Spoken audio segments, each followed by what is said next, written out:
There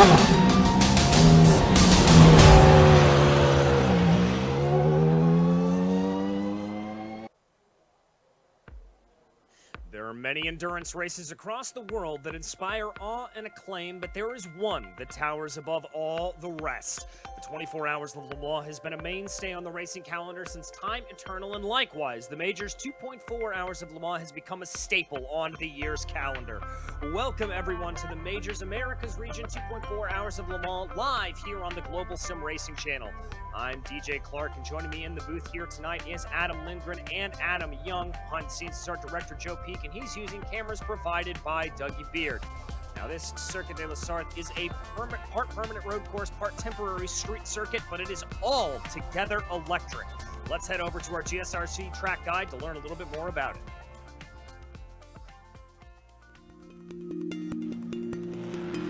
Welcome to Le Mans. When you talk about legendary circuits, this is a place that stands among the most famous in the world. Part permanent road course, part temporary street circuit, it traipses through the countryside just south of the city where it gets its namesake. Its size matches its reputation as well, clocking it at 8.5 miles, which equates to roughly 13.5 kilometers. However, when you take into account that it's split by only 33 turns, the frighteningly fast nature of this circuit becomes clear. Most of the corners have been added over the century of history it's experienced, but many have become renowned and respected. The two turns at the opposite ends of the massively long Mulsanne Straight play equally important roles. Tertre Rouge requires a great exit in order to not lose massive amounts of time, while Mulsanne Corner takes bravery and precision in order to brake as late as possible and keep opponents from passing you on the way in. There's also hair-raising moments like the tricky entry to Indianapolis, or the close walls along the bridge section in the Porsche curves.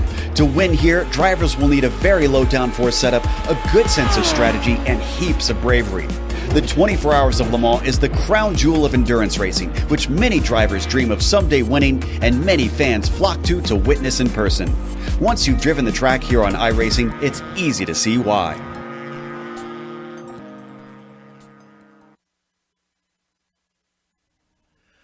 Well, that is a look at the circuit as a whole, but with LMP1s and GTE cars out on this circuit, Adam, it is certainly going to be a fierce and spectacular battle around this 8.47-mile track. Yeah, absolutely. The Circuit de 24 Hours du Mans is one of the most interesting circuits here at Circuit de la Sarthe. Very fascinating race course for sure. With 8.47 miles and 13.63 kilometers, we have two classes out here today, the LMP1s and also the GTEs. And both of them are going to take this course very differently. The LMP1s, their hybrid front two wheels is going to be very quick on the straights and also very quick off of the corners. The GTEs, on the other hand, tend to like the sweeping sections of this course, feeling very at home through the sweeping portions, through the Dunlop Chicane, the Forest S's, Chapel Rundown, Tertre Rouge. Just feels very nice to drive both machines. But the real story of this is going to be the multi-class racing, especially with the fact that we have about 40 seconds, 35 to 40 seconds difference between the LMP1s and the GTEs as far as lap times. And with 2.4 hours, just going to be a couple of pit stops for all these drivers. And I'll be honest, DJ, it's going to be a real challenge for everyone to figure out what kind of strategies they're going to use, especially when it comes to tires. Yeah, very interesting to see what that strategy will play out across the board. And before we get into the strategy, though, let's talk a little bit about the championship, because things have turned around a little bit as they go around since the Indianapolis 500 that we ran last time out. Christian Challoner still sits at the top of the charts, ahead 54 points, but things have tightened up in that battle for second place, with Nick Ottinger and Tom Abromaitis separated only by about a couple of points there. Brenton Foster holding on to fourth place there. A battle across the board there. All four Mega Racing drivers sitting at the top. Zemo Nguyen and Andrew Waring separated only by a point there for fifth place, with Eric Smith about 9 points back from that battle. Travis Warling able to hold on as well despite a rough run for him at Indy. Kevin Hill and Nathan Dowd rounding out the top of your drivers' standings. And Adam Young, I believe you've got the sportsman category for us. Yeah, let's pull up those sportsman standings. And Vengeance Motorsports drivers 1-2 with David Guerrero Jr. and Nathan Medina. Only 14 points behind that, so good little battle between teammates right there. Spencer Todd, Doug Buchanan, third and fourth, and Murphy Nichols there is also tied for fourth. So that's your top five right there, and your top five only going 54 back. I mean, so we got a pretty tight sportsman standings battle, especially that midpoint. I mean, only 54 points, 5 points between fourth and eighth. So, we still got, half the major season to go. So, very tight battle there in sportsman. Yeah, and then the America's Legends standings, we've got Kevin Hill up in the lead, quite a lead now after last round's success, putting him 86 points ahead of Brian Barnes, that Dog Bear Red machine. Then we got Dog Bear Blues Ray Partridge, 130 points back of Kevin Hill. So this starting to spread out for those top three, but for third position, it's really tight. Ray Partridge, Wayne Hutchison, Brian McGravy, William Fletcher, all within 50 points of that third position. So look for that position to change places over the course of this race possibly, but also over the course of the rest of the season. After that, we got drivers who have had less attendance. Shibo Pfeiffer, Brian Bennett, David Hanger, and Adam Plunkett round out your top 10 in the Legends standings. In the Legends Sports standings, it is Robert Deloach at the top of the charts with Maurice Gamillion there, only 4 points back of them. A big gap then back to Robert Gambrill, as that's about 120 points or so, with Brian Scribner trying to close in on that gap. Fifth place is Ernie Ludwig as they go around. Stephen Paulison, they're about 4 points back from him, so close battles there with Gerard Gilbert trying to close down there as well. Mark Redker for Dog Bear Gold holding in 192 points back with Jason McSparron and Robert Covey rounding out your top 10. And Adam Young, we've also got a team's standings out here today. Yeah, let me point out on the Legends standings, how cool is it now that we have Legends and Legends Sport? Because I remember back in a time with the majors where it was just a handful of guys that you classify as Legends. But hey, no surprise at the top of the team standings, Mega Racing Team. I mean, they own the top 5 spots in the driver standings? So yeah, they're going to be number one with a big lead over Evolve Sim Sports at 561 points. Ford's PC Racer Pro won, and Dog Bear Red taking up third and fourth, going back to fifth with Unorthodox Lola. And, they're 1,200 points behind, but Mega Racing Team, I mean, they're just running away with it. I mean, they're going to have a team breakup or something for that to happen, and I don't see that happen. They're a good bunch of guys that get along with each other. Yeah, and then for the America sports teams, it's similar, considering the fact that the sportsmen tend to score a little bit less than the pro drivers. But Forge PC Racer Sport 1, 213 points ahead of Mad Sim Racing, so that's a pretty good gap going on right there. But second and third, very tight. Only 38 points away for the 37 rather points away from each other for second to third. So very tight there for those points, and that's quite a ways back to Vengeance Motorsports. So look for second and third to be the contention in the sports teams, and you can see that broadcast on one of our sister channels going on right now as well. Then we got Sector 5 Racing, Howler Racing, High Class Racing, really close to Howler Racing for that 6th position, and Udox Frank not too far behind either, and then Dog Bear White and Forge PC Racer Sport 2. All right, and that brings us through the standings there. And we also want to give a massive thanks to our sponsor for today, the Majors Garage. Make sure to check out the Majors Garage, home of free Baseline Plus setups. Get help from any of the garage coaches 24/7. Sign up now for awesome, affordable monthly subscriptions, telemetry, coaching, and more by simply clicking on our link in the description below. And you will also get to use our special discount code Majors GSRC. You'll get 10% off there if you go down. We also want to thank our charity for the day. As always in the Major Series, we have a charity, and today it is Fight Colorectal Cancer. Fight Colorectal Cancer fights to cure colorectal cancer and serve as a relentless champions of hope for all affected by this disease through informed patient support, impactful policy change, and breakthrough research endeavors. Founded in 2005, Fight Colorectal Cancer is the leading patient advocacy group in colorectal cancer. They are known for extremely loud and involved and sometimes even feisty voices. They have no plans of slowing down or stopping until they reach their goal, a cure. And that, ladies and gentlemen, is our pre-race festivities just about concluded. We have about 5 minutes left to go. And Adam Young, plenty of time that we have been able to sort of observe over the last 24 hours as the Majors 24 taking place on this exact circuit. You were out on track out there in one of the LMP2s, not featured there today, but plenty to learn, I think, for these drivers from that long event. Oh yeah, plenty. I mean, the biggest thing is that you got your fastest class from the 24-hour and your slowest class from the 24-hour, and the speed differential between the GTEs and LMP1s is going to be something that the drivers are going to have to watch out for. There's just no way around it. They're going to have to take care of each other. They're going to have to make smart moves, and and I really think they will in this series. I mean, it seemed like as the race went along last night and yesterday morning and this morning, and well, you get the idea. It's a 24-hour race. They will eventually, they learned how to handle each other, and they got better as the race went along, and a lot of these guys ran it. So I'm not expecting major issues, but they are going to have to watch out for it, especially in the first about hour and a half. And we'll have to see how that first hour and a half plays off, as it always is a little bit of the contentious point here. This is an endurance race, 2.4 hours long. And Adam Lindgren, that really does change your mentality a little bit as you go. Even though it's a sprint compared to what we saw yesterday, you still got to be planning for this whole event. You don't want to be jumping off too early. Well, yeah, I mean, you said it. It's a sprint. And this is more similar to an IMSA race than it is a WEC race, much less, the 24-hour race that happens here at the circuit. So I think that these drivers are definitely thinking about this as pedal to the metal from the very start. It's possible the LMP1s are going to be doing some fuel saving, but honestly, 2.4 hours, I mean, that's smack dab in the middle of a stint for most of these drivers at that 0.4-hour mark. So I think that most of them are just going to be going flat out and trying to do as much as they can that way. But one thing you have to be careful of, as I mentioned in the pre-race, think about your tires. You're not likely going to want to change tires this race. It's probably some of the fastest drivers are going to be ones who don't change tires, especially in the LMP1s. So, taking care of your tires on that first stint, making sure not to overheat them so they don't go through too many heat cycles. That way you can have them for the rest of the race.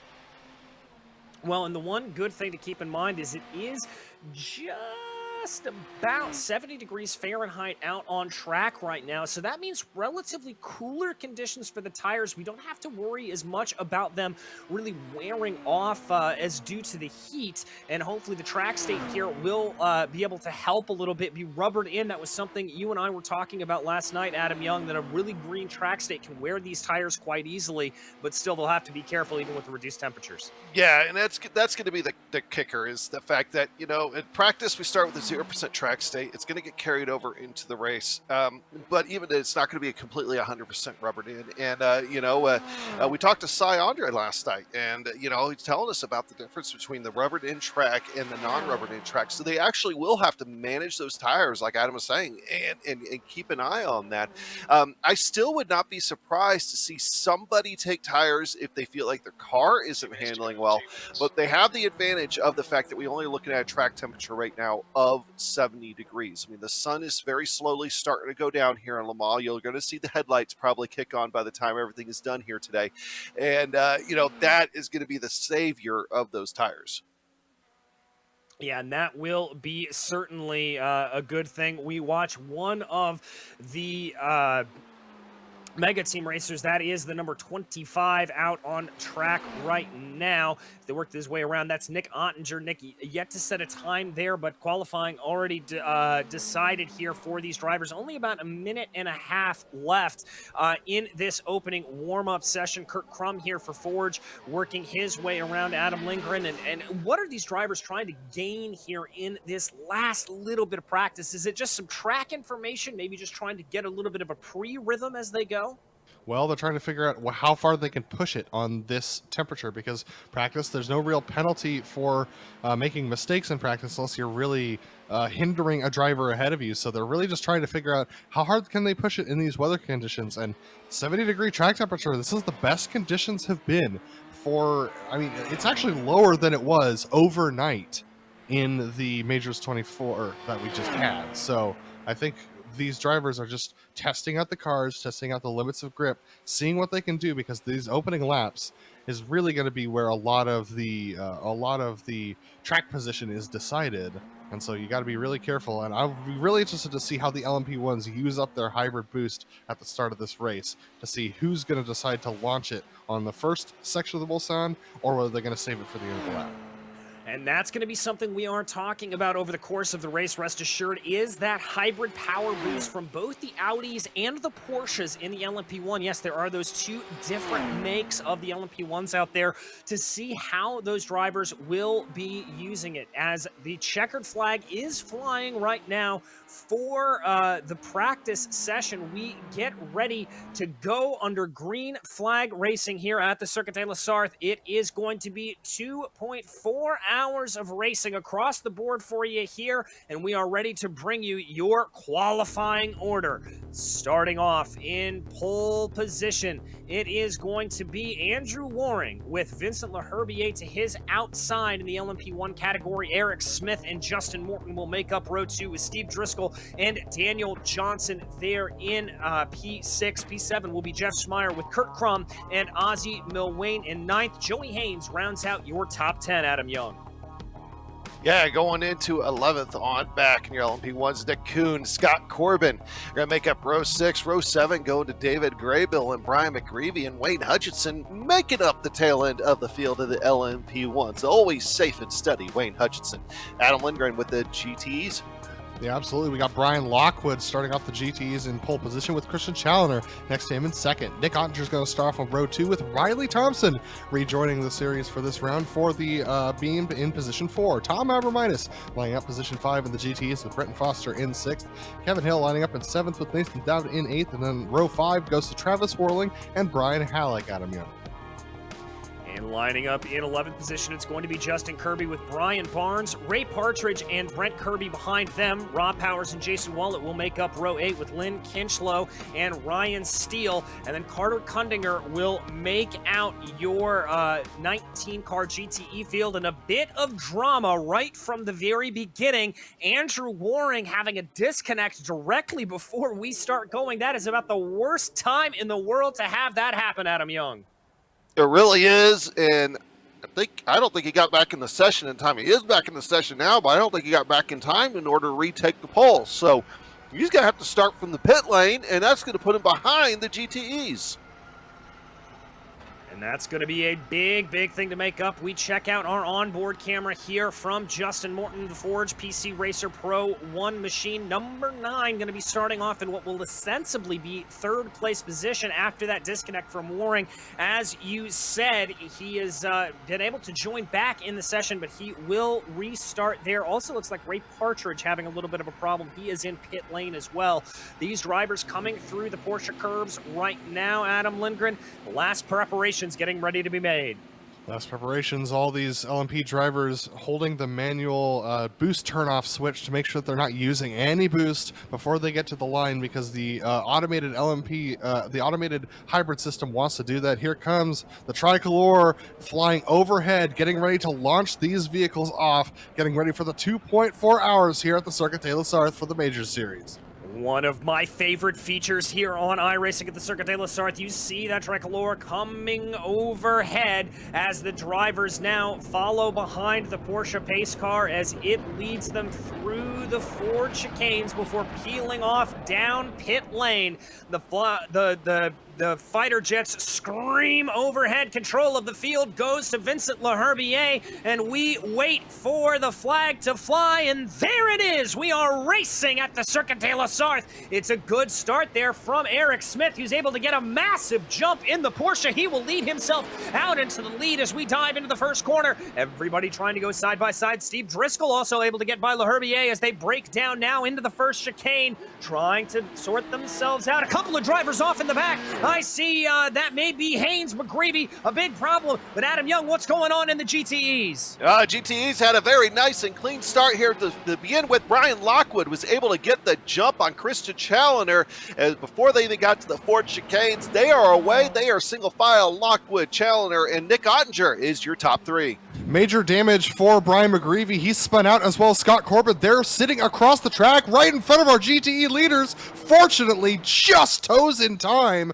That could have been really dangerous.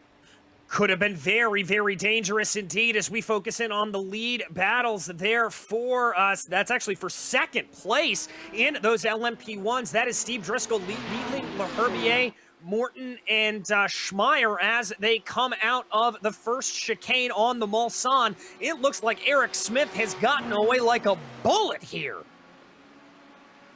It really does, and he's doing great. Challenger just kind of using the draft. Now, one thing that we might see quite a bit of here today that you may not necessarily be used to is the fact that in these GTEs especially, you might actually see some bump drafting going on. We know that the Ferraris in the 4 GTs, the bumpers line up perfectly, but in a lot of these other ones they do too. Is I see somebody in the TEPCO barrier in the back of the straight. It's Rob Powers. Rob Powers has gone around in the back of the GTEs. This was just cold tires through Mulsanne 1, so unfortunately just trying to get the power down in that Corvette could not do so, and ends up just grazing the barriers, but he looks like he's okay. It looks like Justin Morton has passed Vincent LaHerbier for third position. LaHerbier must have used a lot of his hybrid energy to start this race. I think he actually may have picked up a slowdown penalty there, Adam. The way he's coming off to the inside, yeah, he's back up to speed now at this point, but LaHerbier falling all the way back down to 5th place. I couldn't tell if he cut the corner there, Adam Young, but that's got to be my sneaking suspicion as of right now. Yeah, that's how it looked, and I'll tell you from experience on these slowdowns, they're very easy to manage the slowdowns. Probably better here than anywhere else in the iRacing service, but even then, it's still going to cost you a little bit of time. So he didn't drop way back. He's still within sight of where he was, but you don't want to do too many of those in only a 2.4 hour race. Speaking of only a 2.4 hour race, Andrew Waring has already cleared the GTE field. He is on a charge.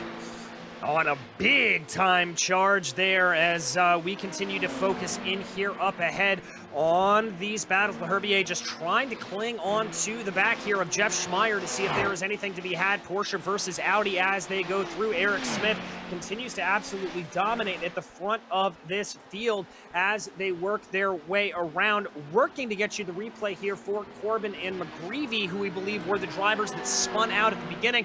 And there comes a little bit of that boost coming into play for Vincent LaHerbier, moving himself forward, Adam Lindgren. Yeah, absolutely. LaHerbier finally getting that boost back as they get onto the second lap. He did use a bunch of it to start this race for sure. Can take a look at that replay though. That happened. What happened between Corbin and McGreevy. So this is before the start. We're going to go through the final couple of corners and see what happens. This is actually going into turn 2, right before the Dunlop Bridge is. Well, actually, immediately following the Dunlop Bridge is where the action happens. So. Bad news for Andrew Waring. His first lap did not count according to the sim, so he's a full lap down from his LMP1 competitors right now.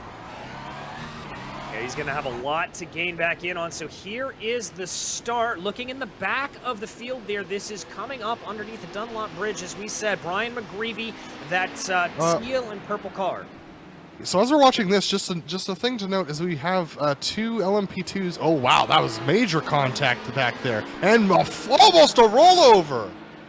Oh my goodness, we didn't see just how bad that was. My goodness gracious. And yeah, no wonder that McGreevy took a tow back to the pit. Look at all of the damage. Let's take a quick ride on board with the front wing of this car. Comes in, you see the contact there up ahead. That's one of the Forge drivers, and McGreevy just absolutely caught out. Really nothing for him to do.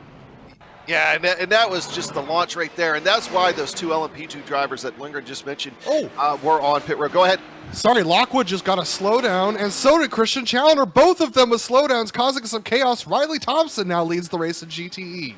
And that Ford GTE pulling itself ahead. That's going to jump Challenger all the way back down to 6th in class. He's going to have some work to do, but a whole fleet of Corvettes that are the Mega Racing team. And Ozzie Milwain has gone around, and this is at the Mulsanne hairpin. He's now trying to recover himself. A bunch of chaos starting this race. He's got major left rear damage. Yeah, massive left rear damage. Let's see if we can pull up the replay here to take a quick look at what exactly happened.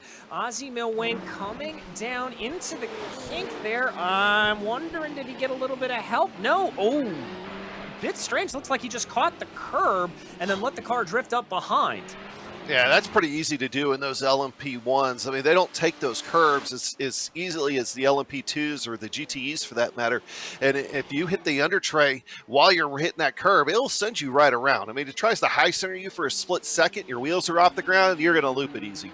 And gentlemen, just an important note, David Graybill and Kurt Crum both came in for splashes of fuel after the first lap in their LMP1 machines. So they're trying out a different strategy to try and extend this first stint.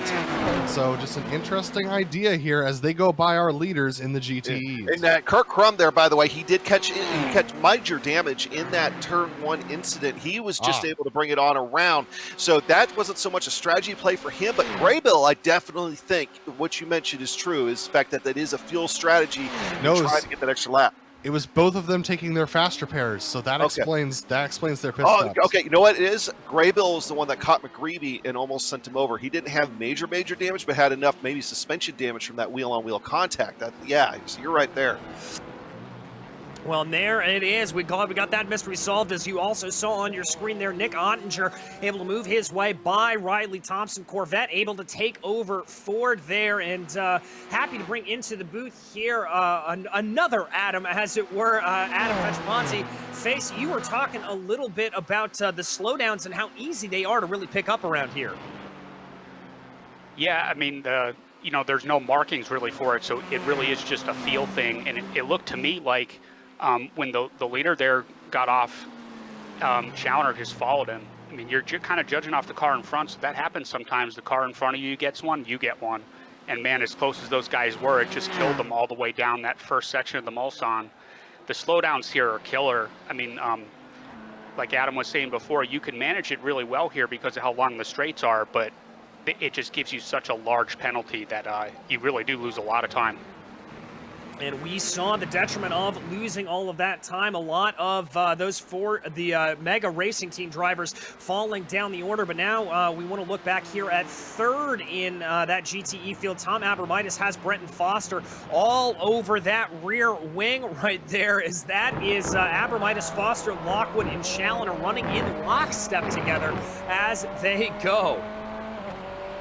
Yeah, the Team Mega Racing guys, all of them line astern right now, Adam Young, in a complete group of 4. About half of them having dealt with, exactly half of them actually, having dealt with slowdowns last lap. Yeah, and I'll tell right now, it's like, I think these guys in their 24-hour race probably didn't have a lot of slowdowns. I mean, they were pretty much the class of the GTE field. But I found those are a lot easier to manage. Don't do it on a straightaway. Wait till you get to the next chicane. And then if you just let off the gas just a touch, you don't lose hardly any time at all trying to resolve that slowdown. But I think what you're settling into now with the Mega Racing guys is very much a fuel saves type of strategy. They might leapfrog a little bit at the front. We were hearing last night during the 24 hours the insane amount of fuel that these guys are saving here at Le Mans just by utilizing that draft appropriately, smartly. And I think that's what you're going to start to see out of those guys, because every tenth of a second, right, pit road is going to matter in a 2.4-hour race. Yeah, it certainly is, and drivers are going to be doing that as definitely formation flying there as their way around. We focus back up into the battle for 9th place in the LMP1 category right now. Joey Haynes holding off Ozzy Milwain. Remember, Milwain having that rear wing damage. I've got to think that he's going to be just sort of limping around here at this point, probably trying to use that fast repair on the first pit stop. As Adam Lindgren, we really only expect to see these LMP1s able to make it about 35 or 40 minutes on a single tank of fuel. Yeah, absolutely. It's going to be 10 to 12 laps maximum for these LMP. Oh my goodness, Milwain is extremely loose when turning left in that machine. So I'd expect Milwain to be coming into the pits this time to get repairs, because that machine does not look comfortable. And he's lost the back of Joey Haynes, so he doesn't have the draft either. So Haynes coming into the pits as well. So both Haynes and Milwain are going to be hitting the pits this time. Well, it's going to put a lot of drivers into the digital danger zone here as they are going to use their fast repair early, and that can certainly throw you off. But we'll jump you back up here. This is Steve Driscoll leading Justin Morton right now. This is for P2 in the LMP1 category. Remember, everything shuffled around here a little bit because of that bad start from Vincent Laherbier. He continues to run in fourth, a little ways back from these drivers, just not quite having the pace. But Morton within about 7/8 tenths of a second of Driscoll in front of him, Adam Young. That's going to be perfect range to sip a little bit of that fuel and just tuck behind in the draft. I mean, yeah, you could almost run 75-80% throttle right now, you know, and that's huge savings. I mean, not as much as the GTEs, but you're still saving a lot. And these cars, these LMP1s, are going to have to pit more than the GTEs. I mean, we already discussed the pit window there. You know, another thing we really haven't talked about is the change that's getting ready to happen here. This is a late race. Sunset is probably going to happen, I believe, before the end of the race. I want to say it's about 9:55 or so, so here in about an hour and a half. And so we're going to end this race in the twilight, and that's going to change things as far as visual. And the guys that ran the 24 at night probably going to be okay, but if they didn't run the 24 and they haven't practiced night racing, there's certain things you're going to have to watch out for. There's a couple of corners that are going to be a problem, and pit entry is going to be a major issue for those guys. Yeah, and Adam, one of the things that I was thinking about was the fact that it's already cool on track, 69 degrees. If we finish this in twilight, it's going to be really cold. That's going to mean that drivers definitely are not going to want... Oh, we have another slowdown. That's Brian Lockwood, who must have cut the chicane there before the Dunlop Bridge. So, unfortunately, he's going to fall back to the back of the Mega Racing train. But, yeah, these drivers are going to not want to change tires because running with fresh tires when it's going to be about 50 degrees is going to be a real challenge for them to manage. Oh, that's some of the worst is that first almost lap and a half on new cold tires in the middle of the night. Excuse me, I know we had a lot of guys that were trying to triple stint tires at night. Now, the tire life was easier. You were able to do that. And during the day, the track is still a little too warm, I think, to triple stint tires. But it's something that could be done. I mean, especially if you want to try to avoid that. Certainly is something that we're going to keep our eyes on over the course of the race is the battle for P1, well, really P2 in the GTE field continues to be very, very close, with Justin Morton setting the fastest lap of the race overall with a 3:10.6. Riley Thompson breaking up that train here of all of the Mega Racing Team drivers, as there's a little bit of a poke to the outside, what will be the inside rather, for Christian Challoner. A little bit of that fuel saving, maybe coming back and forth, playing a little bit of leapfrog here for Mega Team Racing. Adam Lindgren. Yeah, absolutely. Mega Team Racing trying to do their best to stay up with their teammate Nick Ottinger. So we look at Vincent Laherbier, who's coming into the pits. I'm just keeping my eyes out. I think this is our first regularly scheduled stop for a driver. Vincent Laherbier, nope, he took his fast repair. So 9.7 seconds of fuel and a fast repair, so must have had some damage from that first lap incident. That is 8. That is, that's 5 of our 12. Well, actually, quite frankly, 5 of our 15. What am I kidding? 8 of our 15 LMP1 drivers that were all collected in that first lap incident. So that's a significant portion, over half of the field.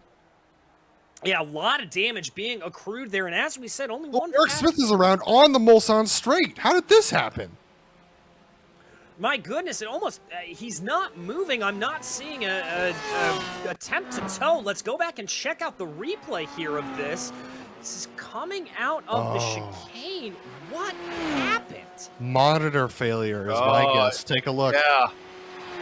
He just goes in, he kind of drifts toward the wall, and then all of a sudden comes to a stop. I mean, is he still sitting? Okay, he's back going now, so he's probably have to fiddle around with monitor cables. But yeah, that's exactly how that looks, is monitor failure. So that puts the lead of this race in question, because now Steve Driscoll is leading with Justin Morton only half a second behind. And remember, Justin Morton just setting the fastest lap of the race last time out, so we know that that Forge Racing driver has plenty of speed up underneath him. It is under 0.5 of a second as they work their way towards Indianapolis, waiting to see what they will be doing here. Not close enough to be able to make a move, Adam Young, but I've got to think that Driscoll's going to start feeling a little bit of the pressure. Yeah, for sure. And as Driscoll kind of takes that curbing just a little rougher than he wants. Another thing we're going to have to start factoring in, too, as we ride on board here with Justin Morton, is that these guys are going to be starting to catch the tail end of the GTE field here over the next about half lap or so. In fact, you already see a GTE up there, and that could play a role too. But right now, I really think this is Justin Morton experience. He's just wanting to hang back there, save some fuel. He's not having to use boost or anything else right now, just hanging out. So he's going to get stuck behind a slower GTE right here. Okay, makes quick work with him. Is a good way to enter the Ford chicanes, but that does widen the gap a little bit. So he might have to get on the hammer just a little harder than he wants, but he's still saving a ton of fuel back.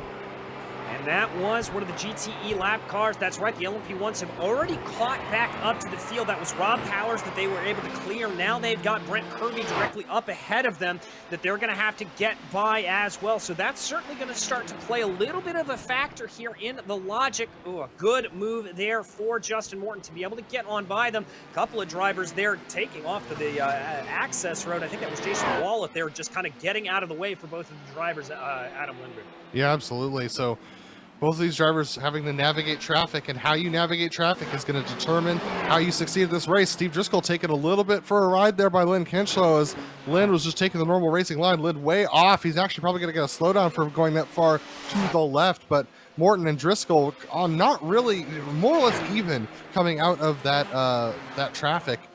Justin Morton just losing out just a tiny bit to Driscoll to the tune of about half a second, but considering that was the first time through the back of the GTE field, I'd consider that a success. Yeah, I certainly would. And as we like to say quite often, the traffic giveth and the traffic taketh away. So I'm sure that it will come back here to Steve Driscoll. Also noticing a little bit that he's doing a little bit of weaving here on the straightaways, just trying to break that draft a little bit. You see him diving down to the inside there of the Porsche. I believe that is Brian Barnes that he was able to get around, as this is a good battle that we have back in the GTE field. This is Kevin Hill right up behind Nathan Dowd. One thing to point out is Graybill went for a wild ride a few minutes ago. He very well might be the first person to use his fast repair, get involved in another incident. He very well could be done for the day. Was there, you see, that is, I thought that was going to be Kevin Hill able to get that move done down into the Mulsanne hairpin, but Nathan Dowd holds off resolutely and keeps that Ferrari ahead. That was Hill just running a little bit wide as they worked away, and that is not the way you want to take it, but certainly Hill, certainly within closing distance here, and not going to cost him too much, Adam. Yeah, absolutely, and there's a little bit of developments going on in the GTE field for second, third, fourth, and fifth. Christian Challoner has gotten ahead of Riley Thompson, but Riley's dropped in behind Christian and is just hanging to his rear wing, so definitely doing some fuel saving there. And they're actually starting to gap Tom Abermitis, Britton Foster, and Brian Lockwood as well. But the real story, in my opinion, is Nick Ottinger. The man is flying like a rocket right now, 2.3 seconds, and he's maintaining that gap. He's got faster pace in the car. We know he could do 45.8s, but he's been putting in his 46.1s to try and just maintain the gap to Christian and Riley behind. Use as little fuel as possible while still making sure to not give them the draft. And it looks like we've lost another driver to the pits. Brent Kirby looks like he's going to be our first GTE to take to the pits to possibly get a fast repair. He's towed. Yeah, towing back in there. Not entirely sure what happened to Kirby. I think we saw him maybe getting a little bit wide coming under the bridge. He got a little hot. He got a little bit hot going into Indy, and so it was a self-incident. Not too much damage on the front. He probably could have kept going and gotten it back to the pits himself, but took a tow anyway. And took a tow anyway. That's going to put him there as we see the train of GTE leaders getting lapped for the first time by Steve Driscoll and Justin Morton, your leaders in the LMP1 category, as they now fly their way up towards the Dunlop Bridge. Ooh, this has brought Morton right back into the perspective. A little bit of a hang up there as they try to navigate the forward of Riley Thompson. We ride on board with Justin Morton right now as he's going to have a little bit of a look here. I've got to think he's going to be in prime drafting range. They just have to get by Christian Challoner and Nick Ottinger here for a little bit of clean track. That may have slowed down Driscoll just a little bit, but it's going to hurt that's going to hurt Morton more as they come through Touch Rouge. Yeah, only loses a little bit of time though. He might be able to suck right back up to him by the end, by the first Mulsanne chicane here in just a minute. But either way, I mean, he's still in pretty good drafting spot, kind of back where he was about this time last lap. But the thing is, this time they don't have any GTEs in front of him here for a little bit. Yeah, they've got clear track really for a long run until they catch back up to the end of the GTE field. So this is going to be a little bit of a slugfest one-on-one. Good little battle shaping up here for fifth place. That is for fourth place, rather. That's Eric Smith and Daniel Johnson thinking about a little bit of side-by-side going down into the chicane, but not going to play itself out quite yet, Adam. Yeah, this is where we're going to see a lot of the differences between whose deploy patterns are different and where they're used. We're seeing Eric Smith used a lot of deploy at the beginning of the Mulsanne straight versus Daniel B. Johnson, who used it after Mulsanne 1. So you can see Daniel's closing in to Eric Smith now as they reach Mulsanne 2, and that's just the difference in strategy and deploy pattern for these drivers for sure. So Daniel B. Johnson looks like he's used a little bit more than Eric Smith again on the exit of Mulsanne 2, and so you have a finite amount of hybrid deploy that you could use per lap, and so you have to decide where you're going to use it. Look at this, Eric Smith getting held up by Riley Thompson. Daniel B. Johnson late on the brakes, almost gets into the back of Eric Smith, able to keep it going though. Daniel's going to squeeze a little bit more of the hybrid out, but he's not going to use as much as Eric Smith, just trying to use the draft instead to bring him forward. Yeah, trying to use that draft, and we're hearing some bad news for Andrew Waring. Something else has happened to him. Looks like he has had another failure and disconnected, so a rough day out for Andrew Waring. Just kind of everything combining to give a bad day is that Mega Racing Team Peloton continues to run along here. It's now going to be Brian Lockwood, Brenton Foster, and Tom Abramitis as they run 1, 2, 3, and Adam Young, that unfortunately is probably going to be Waring's championship hopes dashed here today. Yeah, you know, it's one of those things. The major season, the races are long, but the season, you don't necessarily have a lot of races to be making up for multiple races with hardware failure. And unfortunately for Andrew, you know, he's had a good run. I just don't think this is going to be his year. But that doesn't mean he's not going to try any less. These major races are fun. They are very tightly contested. He'll be back in them. But I don't think it's going to be a year-long championship for him here in 2022. Yeah, it's been a year of heartbreak for Andrew Waring, to be honest with you. He's been putting in good results, but the luck has not been on his side. So Racing God's definitely not smiling upon him this season, unfortunately. He's putting a good challenge to Christian Challoner in the first couple rounds, but ever since luck has not been on his side, and I believe this is his second disconnect of the season. So unfortunately, just getting caught out by the bad luck today this season. You know, at least it came away with the championship in PRL a few weeks ago. So, you know, at least he's won some sort of championship in 2022. That was a fun one there with the Andrew and Andrew show. But here in the majors, yeah, it just doesn't seem like the luck has gone his way. I mean, and that happens sometimes. Sometimes it goes your way, sometimes it doesn't. And it very well is going to bounce back the other direction from you. You haven't seen the last of Andrew Waring. No, we certainly have not. And Travis Warling here, another driver that's on the move, driving one of those Corvettes here in 9th place, trying to close in on Kevin Hill. Remember, we were following that battle a little earlier between Hill and Dowd.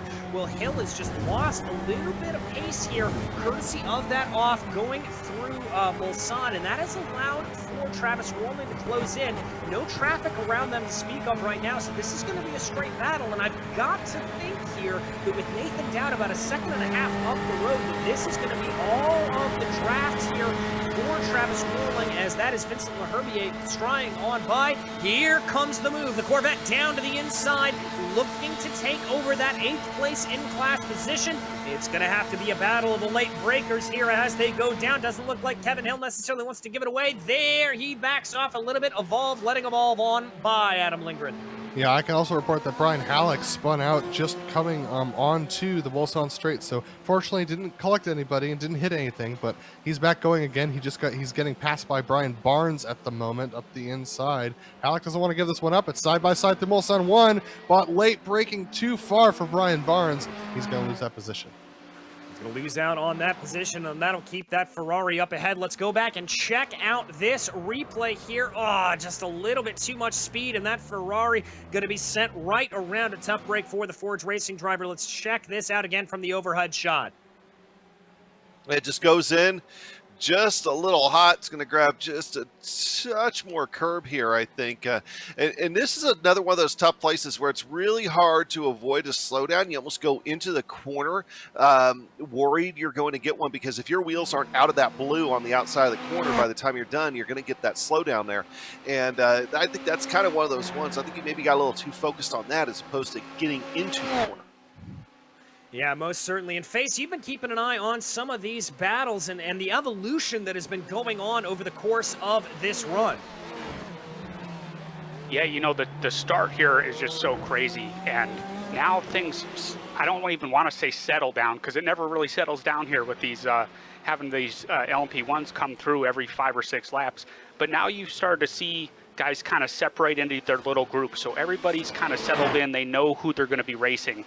And now it's just kind of battling those guys. Maybe you'll have some pit strategy. We still haven't seen stops with the GTEs yet, any planned stops anyway.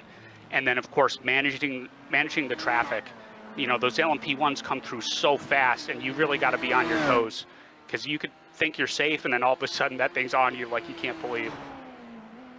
Yeah, and it certainly is a terrifying prospect for those GTE drivers as they come through, focusing here on Eric Smith, who just set the fastest lap of the race last time out. He's got about 4 seconds to try to catch back up on the podium there to close in on Jeff Schmeier, and that is going to be a Porsche v Porsche battle. Once again, Audis and Porsches making up that LMP1 field, and Adam Lindgren, we are on lap 9 here. Expected pit stops for these LMP1s probably coming on the next lap or so. Yeah, 1 lap to 3 laps, depending on how much fuel saving. And I'll be honest, I don't think anyone's fuel saving those LMP1s right now. But another development in the GTEs as well. Challoner and Lockwood were able to get past Riley Thompson and are starting to grow a gap to Riley at the moment. So it was a really cagey move from Lockwood, late breaking into Indianapolis to get by Riley Thompson. But look at this, Lockwood putting a little nose to Challoner, trying to encourage him to go a little quicker, because if they can put Riley about 1.5 seconds down before Mulsanne next time by, they can break his draft and he'll be out on his own. And that's exactly what they want to do, strand their competition to be making their own laps around here, as we see Kurt Krum streaking by them.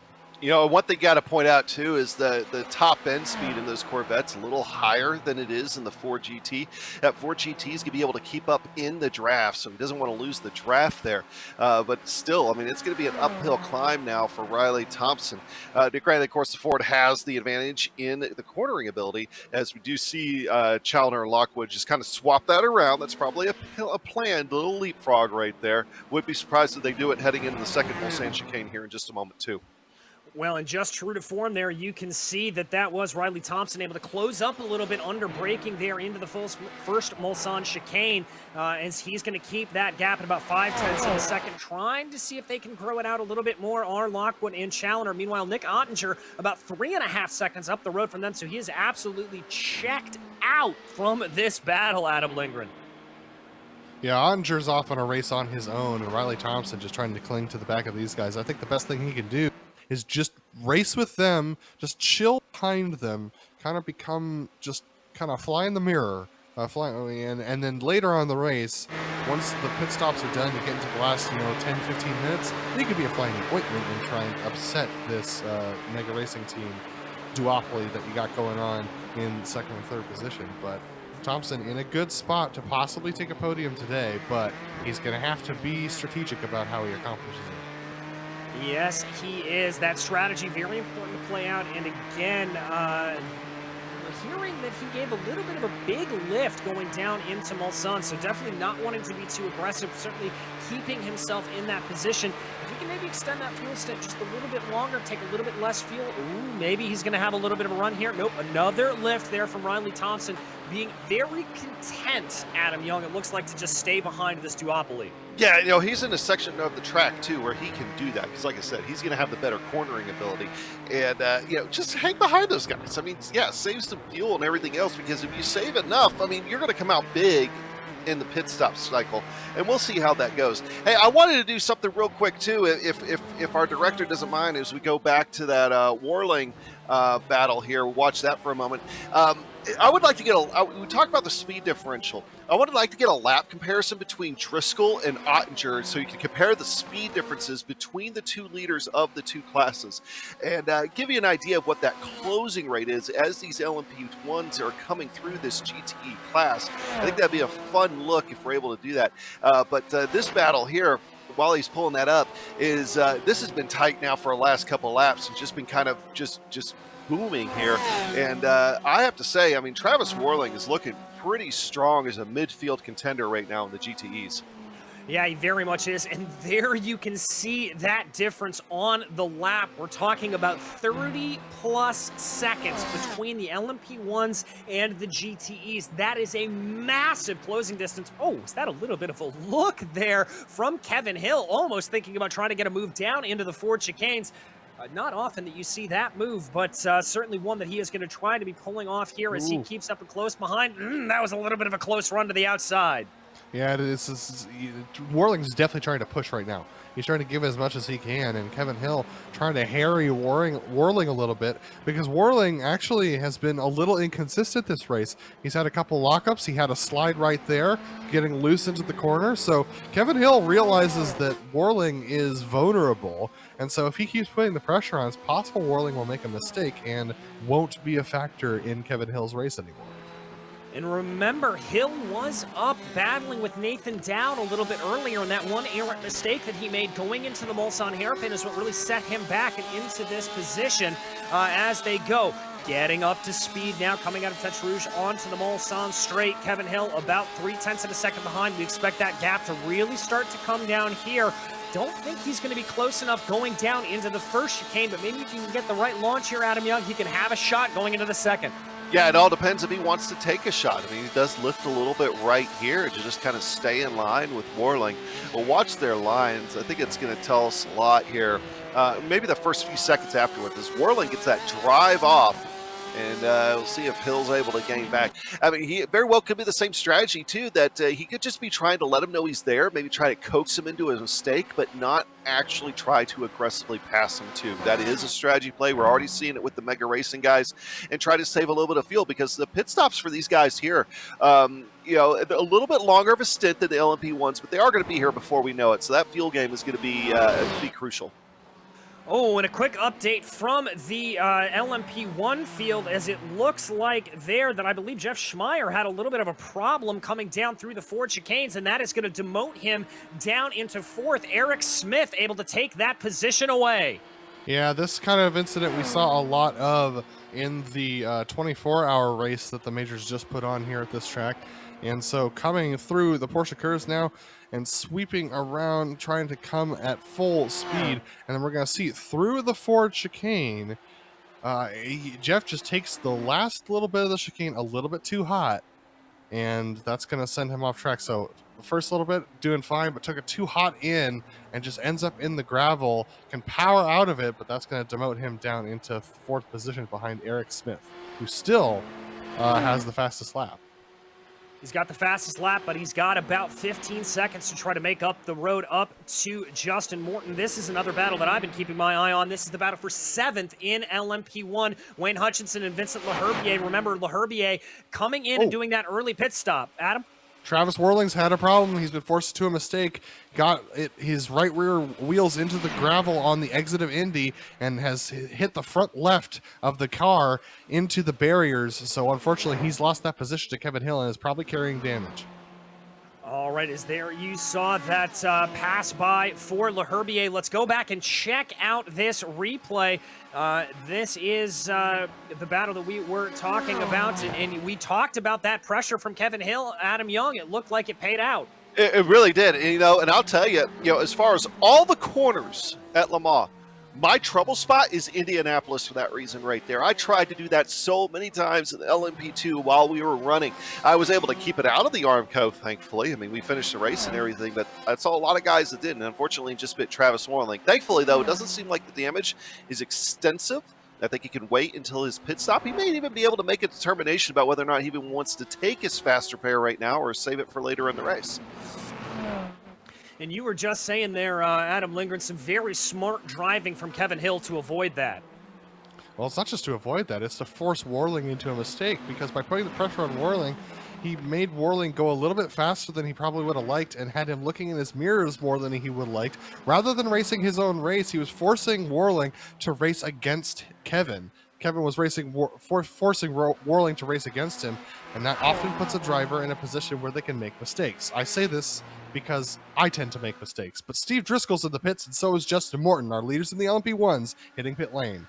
And the question here is going to be as if any of the other LMP1 drivers are able to save a little bit. It doesn't look like it, as Eric Smith and Schmeier both coming down as well, as we keep our eyes focused here on this battle. The trifecta now up in the lead for the GTE's category. It looks like Brian Lockwood and Christian Challoner have been able to catch up to their teammate Nick Ottinger. Ottinger doing a little bit of weaving? Is that just a little bit of I think he's playing around. I honestly think he was playing around right there and just doing stuff. Hey, also in these LMP1s, you know, even if you're fuel saving, I don't think you're necessarily going to save enough to, you know, actually like shave off a stint in a 2.4 hour race. I think what this is too, the fuel savings is going to be coming down to, I have to spend less time on pit road than you do if I'm just taking fuel. And that'll be where we start to see quite a bit of difference. And I think that's going to be the same thing, too, in the GTEs. Oh, big mistake trying to get back up on the track there. Yeah, that was very, very strange to see. Not exactly expected at all in an area that you normally don't see drivers running off, Adam Lindgren. Yeah, and that was Steve Driscoll, our former leader. So Justin Morton has now gotten by Steve Driscoll, is now chasing after Daniel B. Johnson, who has yet to take his first pit stop 24 seconds up the road. So Justin Morton has effectively inherited the lead due to that mistake from Steve Driscoll. Wow, is everything really starting to play itself out here, and we're going to have to see that battle play. You know, one thing to think about, too, is the track temperature is 69 degrees. All right. The air temperature is 65. This is high horsepower, low grip. Even though your tires, they did not change tires. They went out on track. Those tires had a little while to cool, and you still got to be careful in the first couple of corners, even after coming down pit road, even if you don't take tires, because, well, your engine's going to be producing more power than your tires want to handle at that very moment.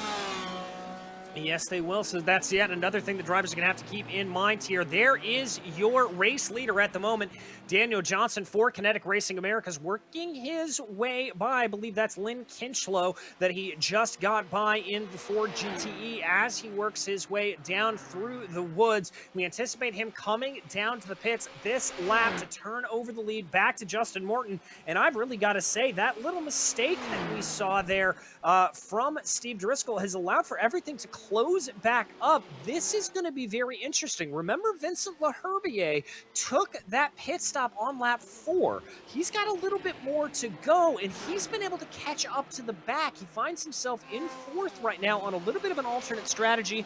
We talked about him taking that free repair, but maybe that splash and dash at the end is going to put him in a different strategy and put him into play near the end of this race, Adam Lindgren. Very interesting to think about for sure, as Justin Morton goes around Ray Partridge, who took to the outside there of Indianapolis. So great move there from Morton to realize the opportunity that was being afforded him. Steve Driscoll's already used up, no he hasn't. He's going to use up a lot more of his hybrid. Not enough to gain a lot on Morton here, but look at this. Laherbier decides to use all the rest of his. He's going to go by Driscoll. Is he going to make it by Morton? No, he's not. Morton has to dive to the inside of a GT. Everyone gets bottled up. Driscoll's the one who loses out. And Driscoll almost got sideways there. That was a very, very close battle as we go, as they work their way through here. Vincent Laherbier absolutely pushing, trying to get as many positions as he can. Remember, he was starting up in P2 in the race, in virtual pole position, courtesy of the disconnect from Andrew Waring. That's Morton making a massive mistake through the Ford chicanes. He is going to have a slowdown after that one, and he is going to have to start, but more importantly, he might have some under-tray damage. He went off there. Hey, real talk for a minute, too, as we pull up the GSRC replay machine. Watch Justin Morton here. He's going to come through. He's going to start making it see that GTE up there. He gets almost too fixated on that GTE and what's going on behind him. We hit the first part of the Ford chicanes, and it's like break. Yeah, it's like he just went straight. and drives all the way through them, able to keep it off to the right and avoid contact. You know, I want to give a shout out to Vincent Leherbier. You know, I've done a lot of driving in the majors, at least I used to when Leherbier first started out, and I will tell you that when he first started out, he was overly aggressive. He rubbed a lot of people the wrong way. He is so matured as a driver and as a person the last couple of years, and that right there shows it. I mean, he didn't even do anything. He just forced Morton into a mistake right there. He wasn't being aggressive about it or anything, but he was right there. And so he's really picked it up as Kurt Crum back on pit road. This might be a short stop here. And that's the other thing, too. We talk about alternate strategies. What Leherbier is doing is he's playing the race backwards. He's playing it from the end to the front, and that's why he took a short stop there. And Kurt Crum might have to do that to overcome some problems that he had earlier on in the race. Yeah, and DJ, I just wanted to update you on the lead of the GTEs. For those who are wondering why Nick Ottinger lost that 2.5 second gap that he had to Lockwood and Challoner, it was because he got a slowdown exiting Tetra Rouge, so he had to give back that 2.5 seconds, and so now he's just saving some fuel behind his teammate Brian Lockwood, as we have a Mega Racing team 1, 2, 3 who have gapped Riley Thompson by about 4 seconds at this point. Yeah, and Thompson really in an island unto himself. The other Mega Racing team drivers of Foster and Abramitis about 3 seconds or so behind Thompson, and about 2 seconds behind is Abramitis to Foster. So plenty of time there lost as they go. But this... I've got to say, this is about as picture perfect as you can get, Adam Young, when you're talking about strategy for Mega Racing team. Oh, yeah, absolutely. I mean, they're close together because they want to be close together right now. I mean, they're not racing each other. I know it looks like they're at times, but we saw Ottinger just weaving back and forth just because I think he was starting to get a little bored for the moment, just kind of playing the role right now. And they're on rails. And we saw it with Challoner. He was their anchor man in the 24 in the top split. So we know that they can bring this thing home. And that's what you're seeing right now. I mean, this is experience. These are multiple pro drivers on this team. They know what they're doing, and they're just biding their time. They still have an hour and 42 minutes left in this race, so they're just driving. That's all they need to do. I think it's fun to remember that like a good half of the Mega Racing team, their specialty is oval racing, and so it's just awesome to see how they have how many of them have jumped into the major series, and while some of them were initially uncomfortable with road racing, just how proficient they've gotten at this point. And that just goes to show the level of dedication and the level of practice they're willing to put in, and the sacrifice in time they're willing to put in to improve, that they're up there 1, 2, 3 leading this GTE class by 4 seconds over the nearest competitor as Travis Worling comes into the pits and he's out of the car. Oh my goodness, is this a retirement here from Travis Worling? He is stepping out of the car, as you said there, Adam. A little bit of frustration maybe starting to creep in. Remember, he had that incident coming through Indianapolis, and he is out. He does not look like he is stepping back in. I think that is a retirement for the number 90. Yeah, you have to wonder, because he didn't have any additional damage that I saw. And, you know, maybe he was getting out to check a replay, but you're right. He hasn't come back in, which would be an unfortunate retirement for him. I mean, he still had a lot of ground he could have gained if he had stayed in the car, but, you know, other things happen in real life, too. I mean, maybe there's a baby crying in the background. I don't know. But that does look like it's Worling's end for the night. Yeah, it could just be a little bit of attrition out there as well. Remember, these guys did do the 24 hours not too long ago. He used his fast repair on that, so I'm not sure exactly what happened. That's going to be one of the great mysteries we'll have to try to unpack here. And yeah, he is disconnected from the service, so Worling's day is done. But I'll tell you whose day is not done, and that is Vincent Leherbier, who continues to lead this race right now. Now remember, he is on that alternate strategy as he works his way by Kevin Hill right there. Hill trying to close back in on Nathan Dowd and that Ferrari up ahead of him. And, I mean, if you're Steve Driscoll at this point, Adam Lindgren, what are you thinking about? What are you trying to do to maybe elicit a little bit of a mistake out of Leherbier? If you think he's on an alternate strategy, are you pushing that hard to try to close him? Nah, I'm not pushing. He uses fast repair. The man's scrambling for something at this point is what I'm thinking of Steve Driscoll. I'm thinking to myself, he's already on the back foot. He's already used his fast repair. He's off pit cycle. I'm in control of this race. He's going to have to pit in the next couple laps. I've got another 3/4 of my stint to go. He's going to go away and not going to be my problem anymore in just about 2 or 3 laps time. So if I'm Steve Driscoll, I'm driving my own race, and the person I'm trying to keep my eyes out for is Justin Morton behind, and Justin has not been putting in many fast laps after that incident he had in the final chicane. No, I think you're right, Adam Young, that he is definitely slow on pace right now. Last lap he turned was a 3:15. For reference, Driscoll and Herbier both doing 3:13, so about 2 seconds off the pace there. I'd be very worried if I were Justin Morton. Yeah, and maybe it's planned. Maybe they're using boost or something. I mean, it's tough, Justin showed a lot of pace at the middle of this. This could be a middle race strategy, but you're losing a lot of time right now in a relatively short race, and that is concerning, I think, at this point. Yeah, he is going to be hoping maybe sooner rather than later to be coming down pit lane. Maybe we could see him executing an alternate strategy. That was one of the GTEs going off there in front of Tom Abramitis. That was one of the Mega Racing boys. That was Tom Abramitis. Yeah, unfortunately, Abramitis does not look comfortable in that Corvette with the rest of his team. He's fallen off of the lead to the tune of about 15 seconds, so unfortunate for him. We're going to take a look at this replay of Tom and see how this happened. You can see he's behind the car entering this chicane, Adam. I've seen this many times in a driver. Just the car he's just behind the car when it comes to the inputs and braking for that section. Yeah, that first part of the 4 chicanes there is really, really simple.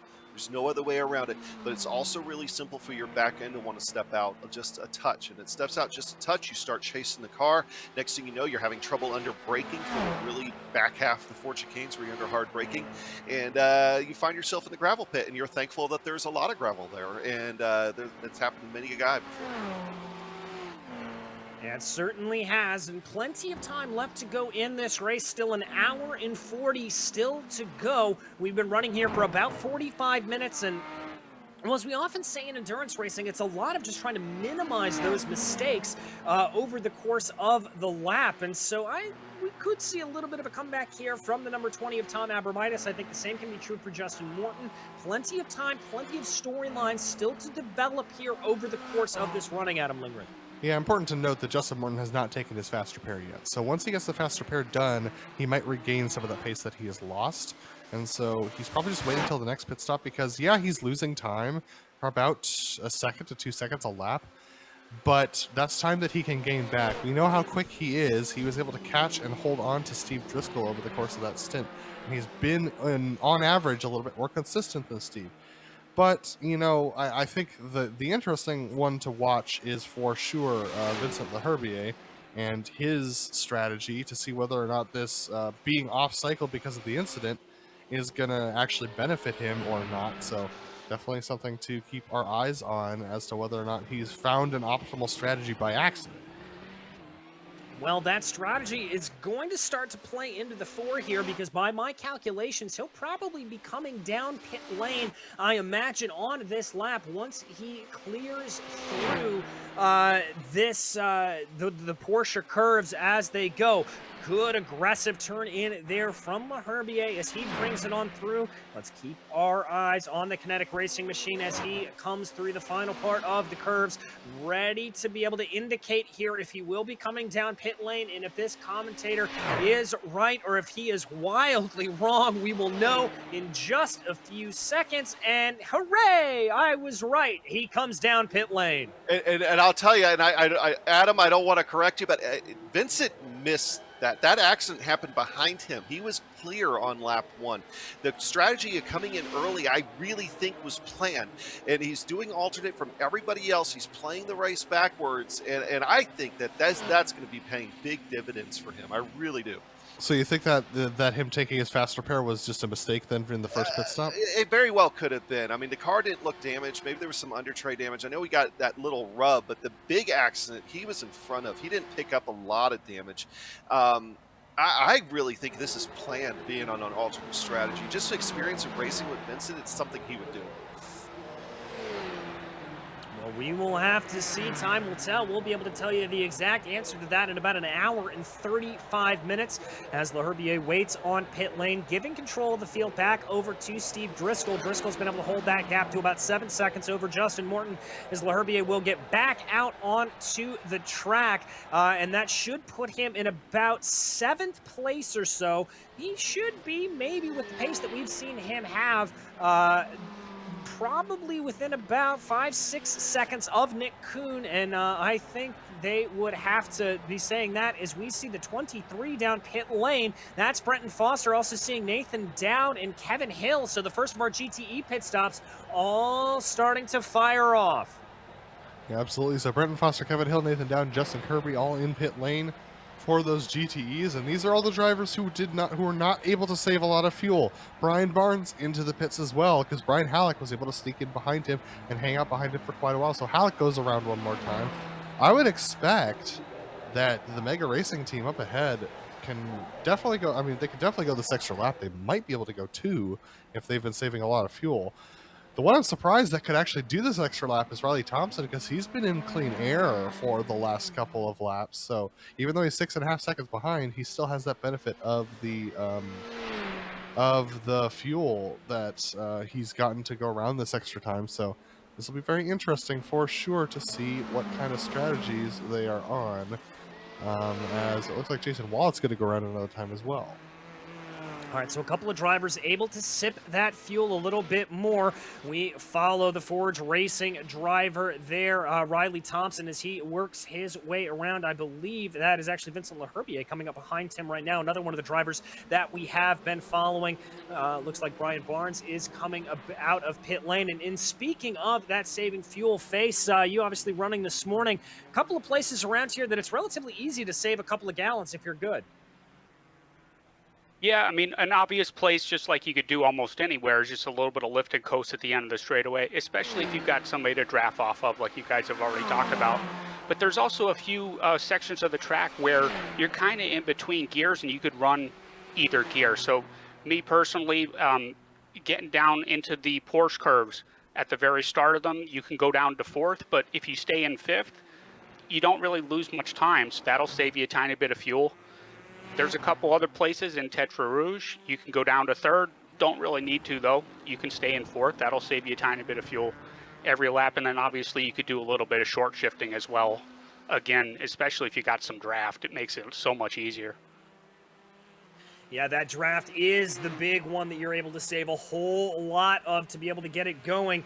Now we are going to keep our eyes focused, though. Riley Thompson coming through the the Porsche curves, rather, driving the Ford. There we go. As they come through, I'm keeping my eyes on Ottinger, Lockwood, and Challoner to see if they're going to be diving down pit lane here. I've got to imagine that Riley Thompson will probably be doing the same. They're getting ready to cross near the pit entry here, and those leading 3, yes, the Mega Racing drivers will all be coming on in. Let's see if Riley Thompson will be joining them. Yes, that Forge Racing Ford will be coming on down pit lane. Just looks like a train of them entering pit road. I'll be honest, I'd be a little scared to be running that close on the Le Mans pit entry, but they pulled it off. They did it just fine, and now we'll see who pulls out of here first. I do imagine, though, that even though there might be a little bit of a competition off the pit road, that they'll probably be right back together once they go into green flag condition, or once they get back out on track.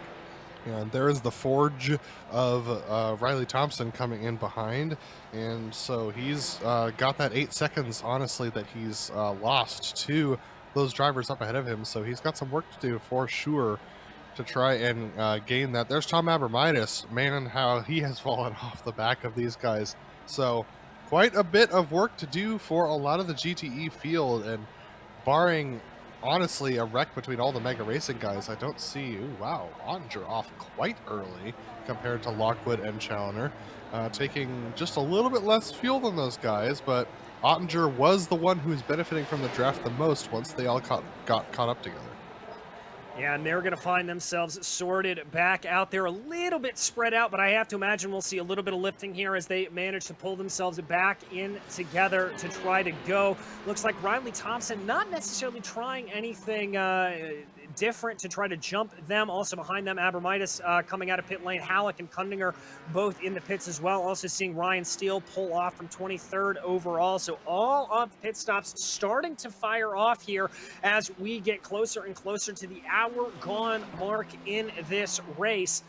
Waiting to see where everything's going to shake itself out in terms of the long run pace. We still have a couple of those strategies that could play out and plenty of racing action to still be had. And as you said earlier, Adam Young, this is a little bit of a danger zone. When you come out of the pits right here, your tire's a little bit cooler and you've got to make sure you keep your grip up. You know, and I think it's, I mean, they're giving each other plenty of room to be able to account for that as well in case something does happen. As we're looking at one of the, yeah, the 8 car, one of the Dog Bear Porsches here coming down. That's Ray Partridge, you know, and the tires here are a struggle, even if you just come down pit road using old tires, because they will lose a little bit of heat. Now, those GTE cars, it's a little bit easier to handle. I'm a little bit more worried about the LMP1s with that, but still, it is a little bit of an issue. As that gap between first and second, we worried about a little bit about Justin Morton, but that gap continues to expand. Driscoll is just flying right now. So, Adam Young, here's a question for you. We have not quite reached an hour into this race, right?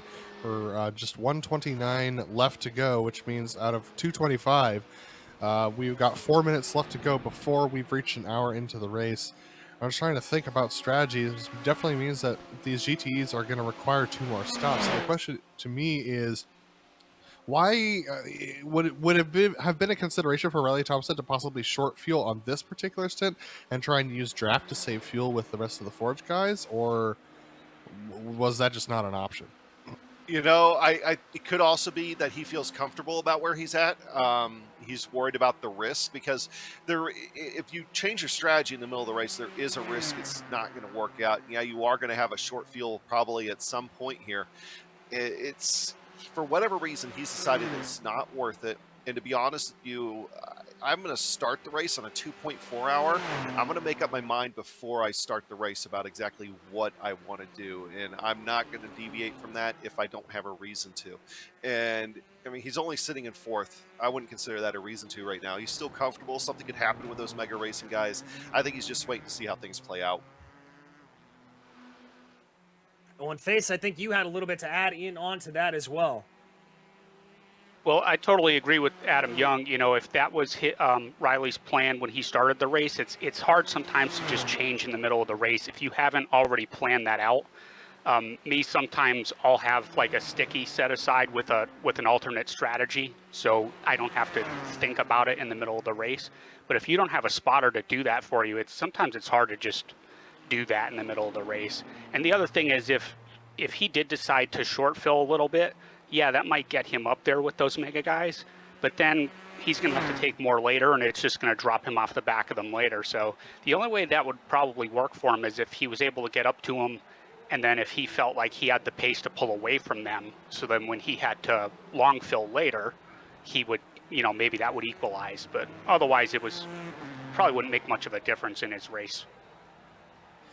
Most certainly, as we continue to watch him going around here. And I want to draw your attention here up into P2 for the LMP1s. Justin Morton, who we've been talking about a lot over the course of this race, and the gap between himself and Steve Driscoll. But I think he's got another problem to really worry about here, and that is the form of Eric Smith coming up behind him.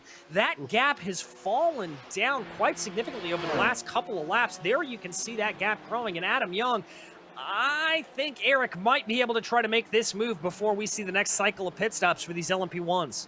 Yeah, you got to remember, Eric is on a recovery drive of his own here at this point, and just trying to get back up there. And I'm almost beginning to wonder if something is wrong with Jason's car. The under trays in these LMP1s are easy to damage. He could have ran over a curb wrong. The battery system's easy to damage. That's a possibility. But he does not have the pace that he did earlier. I don't think this is kind of a mid-race rest for him. I think something is just off of his pace. Well, see, that's just it, Adam, is like looking at Justin. I would have assumed he would have taken his fast repair after the last, after going over those curbs, coming through the Ford chicane. And dude's definitely down on pace. So I'm just I mean, obviously you want to save it until you absolutely need it, but I would consider, dropping 12 seconds off of the lead as being a time when you need it, when you are definitely a driver who's in contention for that win. So I don't mean, it's just an interesting strategy play to hold on to that fast repair for, a blue moon, when it's possible the blue moon already happened. Well, I'll tell you just from experience of these major races, it's like, I've used my fast repair on little things like that, and then all of a sudden something big happens to me at the end of the race, and then I don't have a fast repair, and I have to take a DNF. It could be that, and also the simple fact is his car does not look bad. I mean, he could have had somebody looking at his car saying, "Hey, dude, it doesn't look bad at all. Save the fast repair." He could have been looking at it from the cockpit saying, "Hey, everything looks straight. I'm not going to use my fast repair right now," because a lot of the damage that you could pick up isn't anything that you would have seen. And he could have thought things were fine and just didn't mean to. We'll see if he does here on this next pit stop. I think that'll be interesting to see and see if he restores his pace.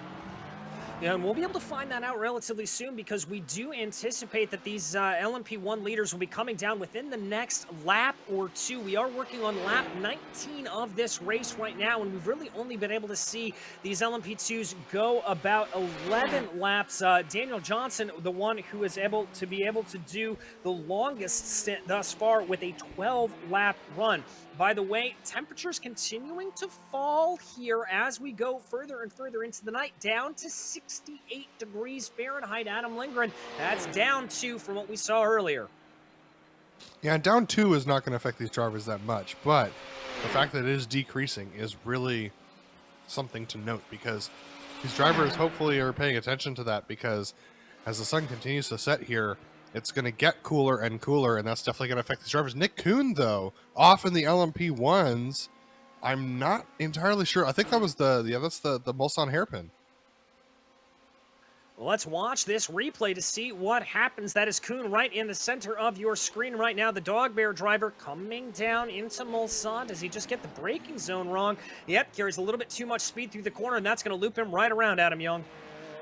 Yeah, very, very easy to do. Power comes down, and just go right around, and it happens so fast you almost don't even realize it. These LMP1s are actually pretty difficult to save on a slide. Let's go ahead. Ozzy Milwane's around.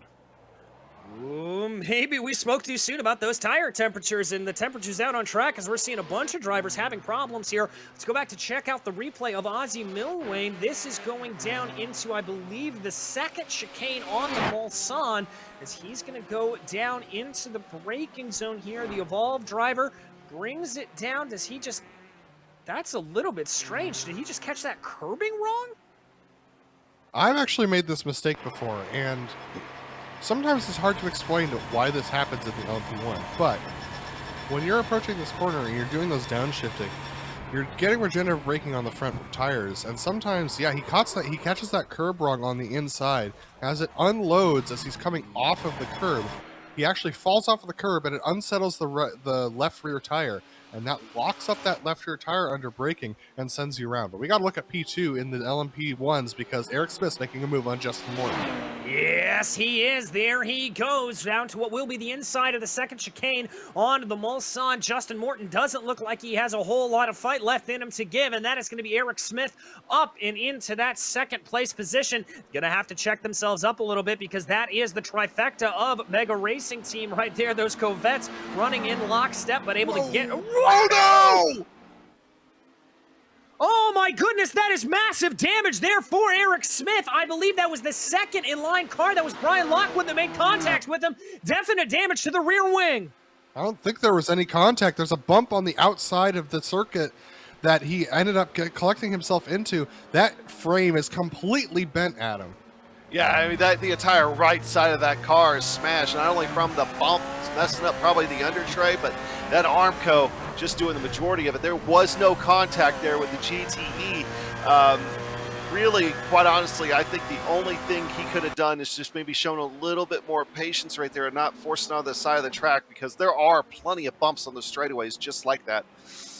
Yeah, and the GTE was taking his normal racing line, which is what they're instructed to do by race control, and the Major Series. So It almost ugh. looked like the front missed that bump, and the rear is what caught it. And as soon as that rear end went up in the air, he was done. I mean, he's lucky. I guess the other guys around him are lucky that it didn't shoot him left and out into traffic. Yeah, that could have taken out our leaders in the GTEs really easily. Yeah, that could have been all kinds of deadly. The one good bit of saving grace for Eric Smith in the midst of a very, very bad situation is the fact that he will be able to come down pit lane and not miss out on the cycle, as it is lap 21 that the leaders are starting right now, so he should be able to get that free repair. I don't believe he's taken it thus far. Yeah, we need to watch him through the curves and everything here and on the chicane, because that car is bent. It is not handling well for him. He is having to catch it all over the place. It doesn't look like much on your screen, but riding on board with him, he is on that wheel trying to keep that thing going straight.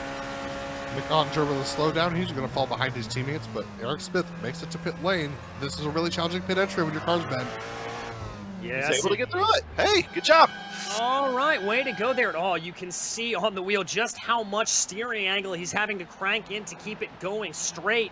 Oh my goodness, that car is crabbing to the nth degree. So Smith going to be the first of your drivers to come down pit lane for the second pit cycle for these LMP1s, as he will, without question, be taking the free repair here.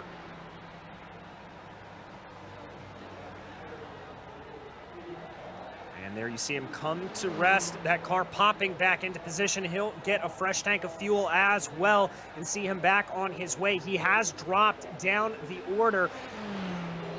We'll have to see where he's going to be able to cycle himself back around. This is going to be very interesting to see what ends up happening for the rest of the race for him. But this is your leader, Steve Driscoll, the Evolved Sim Sports driver, as he continues to lead 16 seconds now ahead of Justin Morton. He's got a little bit of a race unto himself, Adam Young. He really does. I mean, he's out in the clear. He doesn't have a lot to worry about. Morton is 16, almost 17 seconds, continues to lose ground behind him. You're setting your own pace right now. You're just trying to bring the car home. I mean, it's an hour and 18 minutes still left in this race, and your main focus at this point is just bringing the car home. You got enough of a lead that you can afford to do that. Yeah, and I think that is certainly what he is doing. We are seeing a little bit of a decrease in times. Driscoll was running as low as down into the 309s. He was traditionally running about a 310 as they go, and now he is running about in the 311. So I definitely think he's starting to back off a little bit. Oh my goodness, that's your leader! Oh my goodness gracious, that is a problem out of Indianapolis. That is a carbon copy of what we saw earlier. That is a huge accident. He's got no rear end there. Justin Morton suddenly inherits the lead of this race by the nature of the fact that Steve Driscoll came through Indianapolis and got loose. Oh my goodness, everything firing off here before the last round of pit stops for these second round of pit stops for these drivers. Did he just catch the curb? Again, it's that curbing that just catches him out. Yeah, I mean, and that is not significant contact. He will absolutely be taking this fast repair there. I honestly think he hit all four corners of that machine, and that's I'm just glad he's got his fast repair, because that's going to be used up right here.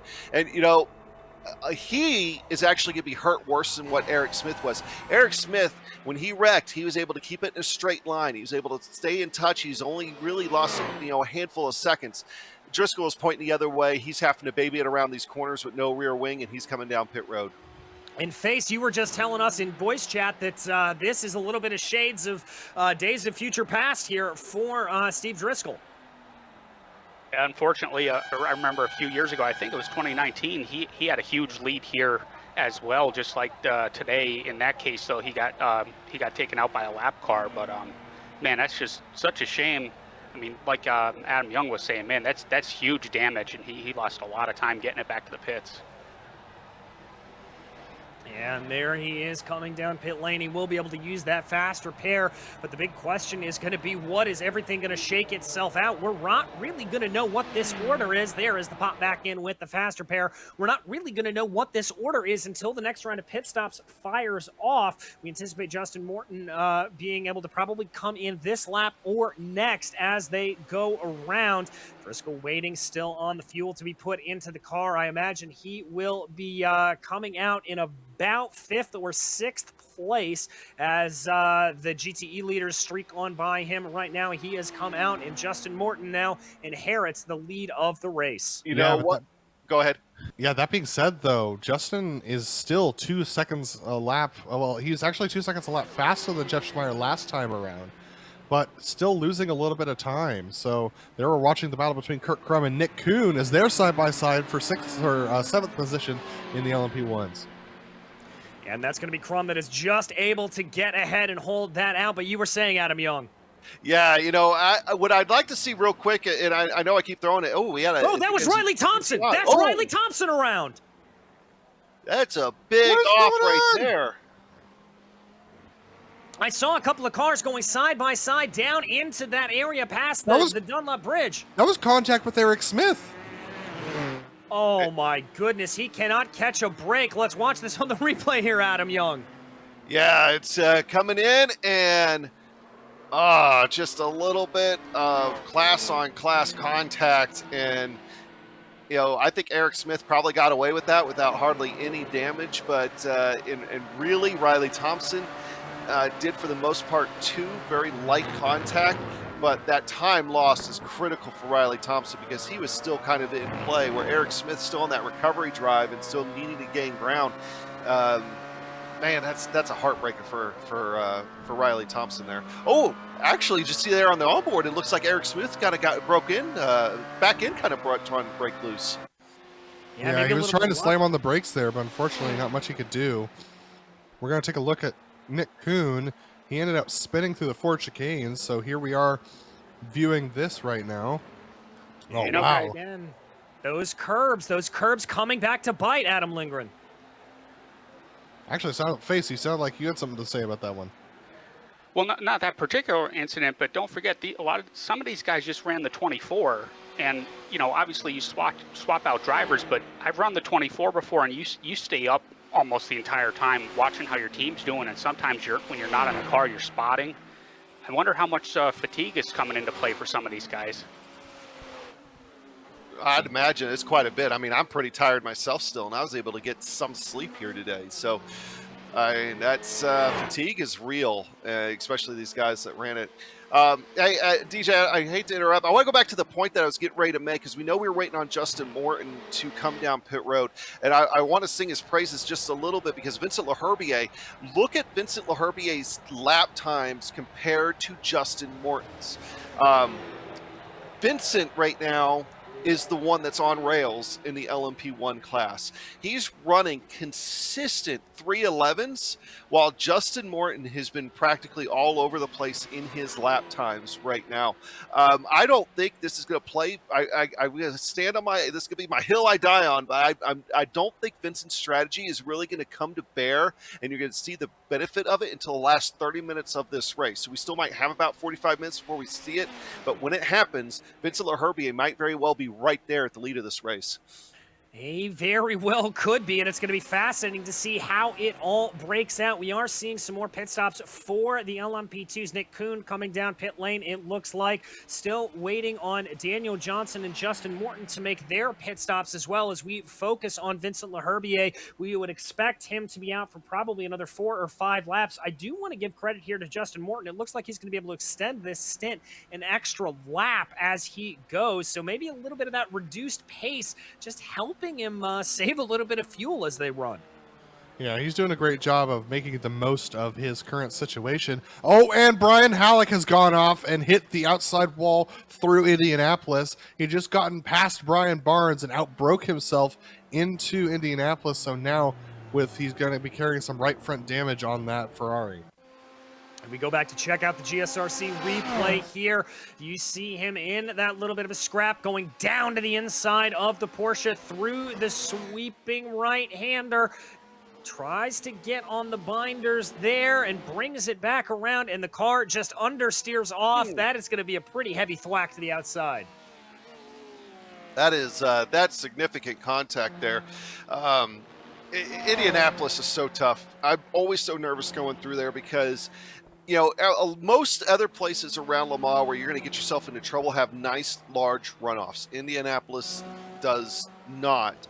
I mean, you do have a little bit. You're able to save the car sometimes, but so many guys either slap that outside wall like Brian Hollick just did, or you're spinning it around and you're hitting the inside wall like what McGreevy did a few minutes ago.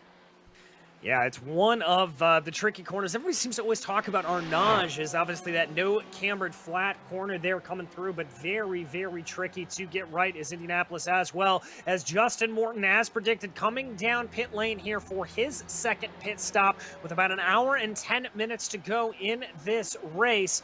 I would expect to see Daniel Johnson in behind him. This is going to make things interesting. If he's only able to make it this far, there may be a little bit of time left. That strategy for Leherbier could get interesting. Well, exactly. That's what I'm paying attention to right now is Vincent Leherbier, and whether or not he is going to come out ahead of it, whether he's going to pass Justin Morton while Justin's in the pits. Justin's not even to his box yet, so I think that's a pretty safe bet. And with that being the safe bet, I think Vincent, I'm with you, Adam. I think he's in a good position to possibly win this race on pit strategy alone. So Vincent Leherbier going by pit lane, Justin Morton's still in his box. Yeah, I just, you know, and of course they might swap out here in a few minutes whenever Leherbier comes in. But Herb is the fastest LMP1 on track right now. And at least from when I just did my quick scan a few minutes ago, I really think he's sitting in a good position with playing the race backwards, you know, and I'm just confident in him right now. And as I mentioned, I mean, you know, he's really matured as a driver, as a person the last couple of years, and I think it's starting to show. One thing that I'm starting to see too, and this is going to be more of an issue for guys that have things like HDR turned on and all that, is with the sun setting, though, there's certain parts of this track where the sun is going to be in your eyes. We talked about the fatigue stuff a little while ago, and if you are tired and all of a sudden you got the sun directly in your eyes, that's going to be a problem here too over the next couple of minutes as the sun starts to set. Yeah, it certainly will. One of the great features that iRacing does have, you can see it there for Brian McGreevy as he wakes his way down into Indianapolis. There, that sun starting to glint across the track as he works his way through. McGreevy currently one lap down in 12th place. Oh, almost lose the back end there. It looked a little bit slippery coming out of Arnage. I want to bring your attention, though, to a little bit of a battle we've got going on right now. This is for 5th in the GTE category. Tom Abramitis starting to close in on the back of Riley Thompson. Remember, Riley recovering from that spin that he had earlier coming through the Dunlop bridge, and it looks like Abramitis trying to make this an all-mega top 5, Adam Lindgren. Oh, absolutely. Abramitis would have it no other way, and Riley's probably thinking to himself, man, I thought I was racing I thought there were other people in this race other than Mega Racing drivers, but he's just been up there amongst them the entire time. Important to note also, Justin Morton did not take his fast repair on that pit stop either, so he's still going to be weighed down by that under tray damage, so that will affect his speeds compared to Vincent Leherbier, so that will further benefit Vincent. But Riley Thompson trying to hold off Tom Abramitis after Riley's spin, and none of these drivers electing to take tires on their pit stops, so Riley's going to be hurting for tires considering he's had that spin. Yeah, he certainly is. That is Joey Haynes getting a little bit aggressive with track limits around the outside of Tetra Rouge, trying to get that pass done. That's going to help out Riley Thompson a little bit. He'll be able to pull a little bit of the draft as they go, but that LMP1 quickly streaking away into the distance and leaving Riley to fend for himself.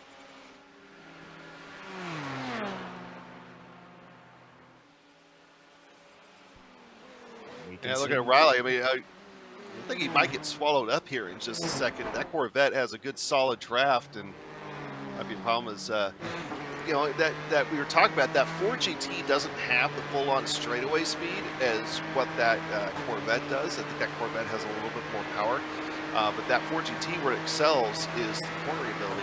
But I think what you're seeing here is with that Vet not making an aggressive move, that might be a little bit of a fuel-saving thing too for him. Well, the thing is, go ahead, Adam. Well, I used to race with Riley. And with Riley Thompson, one of the things that I know about him is he likes to have a very loose car. And with that loose car, the Ford GT is going to have a hard time keeping the power down through the corners.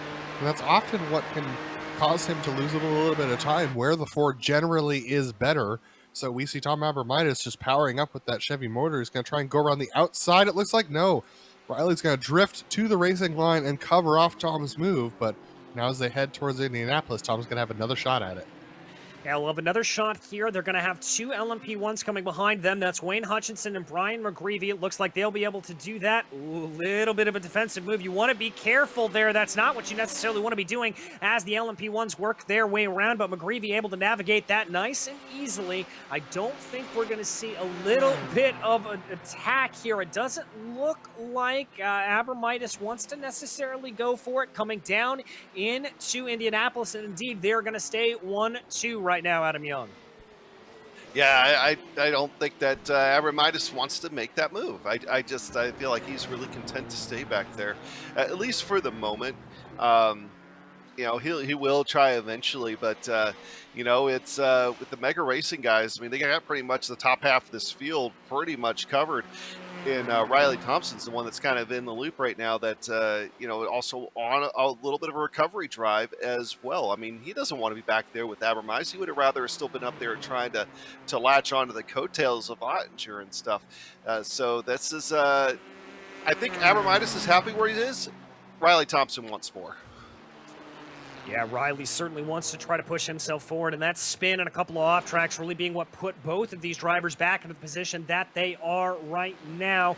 I can also tell you that up in the LMP1 field, Eric Smith on his recovery drive right now has been able to get by Jeff Schmeier. He is up into 4th place. Now he's got about 5 seconds to be able to gain up to Steve Driscoll as they go. Little bit of a wide run there for Schmeier coming out of Mulsanne, and there you can actually see, I believe that was Driscoll that you saw flash by on your screen, so close enough of a battle, and there it is, starting to reel in here a little bit. We know the pace that Smith has, especially once that car is nice and clean, obviously suffering that damage earlier on. You know, guys, I've been watching Steve Driscoll's pace here since he's come back out, and it looks like he's losing ground now to Herbier. So I was kind of curious whether he would be able to run those guys down, even with as much ground as he had lost, since he had built up almost a 20-second lead before he had that troubles. But it looks like, I don't know if he's just being a little more cautious or if he's had some trouble with traffic, but the last few laps he's lost about 5 seconds to Herbier. Yes, he has, as we watch here him. Ooh, that was a little bit hairy and a little bit anger coming out over the radio there for him. That was a little bit of a hairy move. Let's check that again. This was incredibly close, Adam Young. It was, and in Driscoll's defense, I mean, Kirby was kind of on the outside there. It would have looked like to me like he was trying to let him by there. So, yeah, I mean, I don't blame Driscoll at all. I mean, and you know, he was solidly alongside there. That was a misread on Kirby's part. I mean, I'm sorry. Yeah, I'd call that established for sure from Driscoll, and I think Kirby just didn't expect the move. But I mean, with the LMP1s, if there's an opportunity for a move, they're going to be there, and you just have to expect that as a GT. Yeah, I could tell you from driving the GT earlier today, I mean, obviously you always have to be on your toes when you're in this lower class car, but here especially with this disparity in class between these LMP1s and these GTEs, I mean, they will lose so much time if they just sit there behind you through those Porsche curves.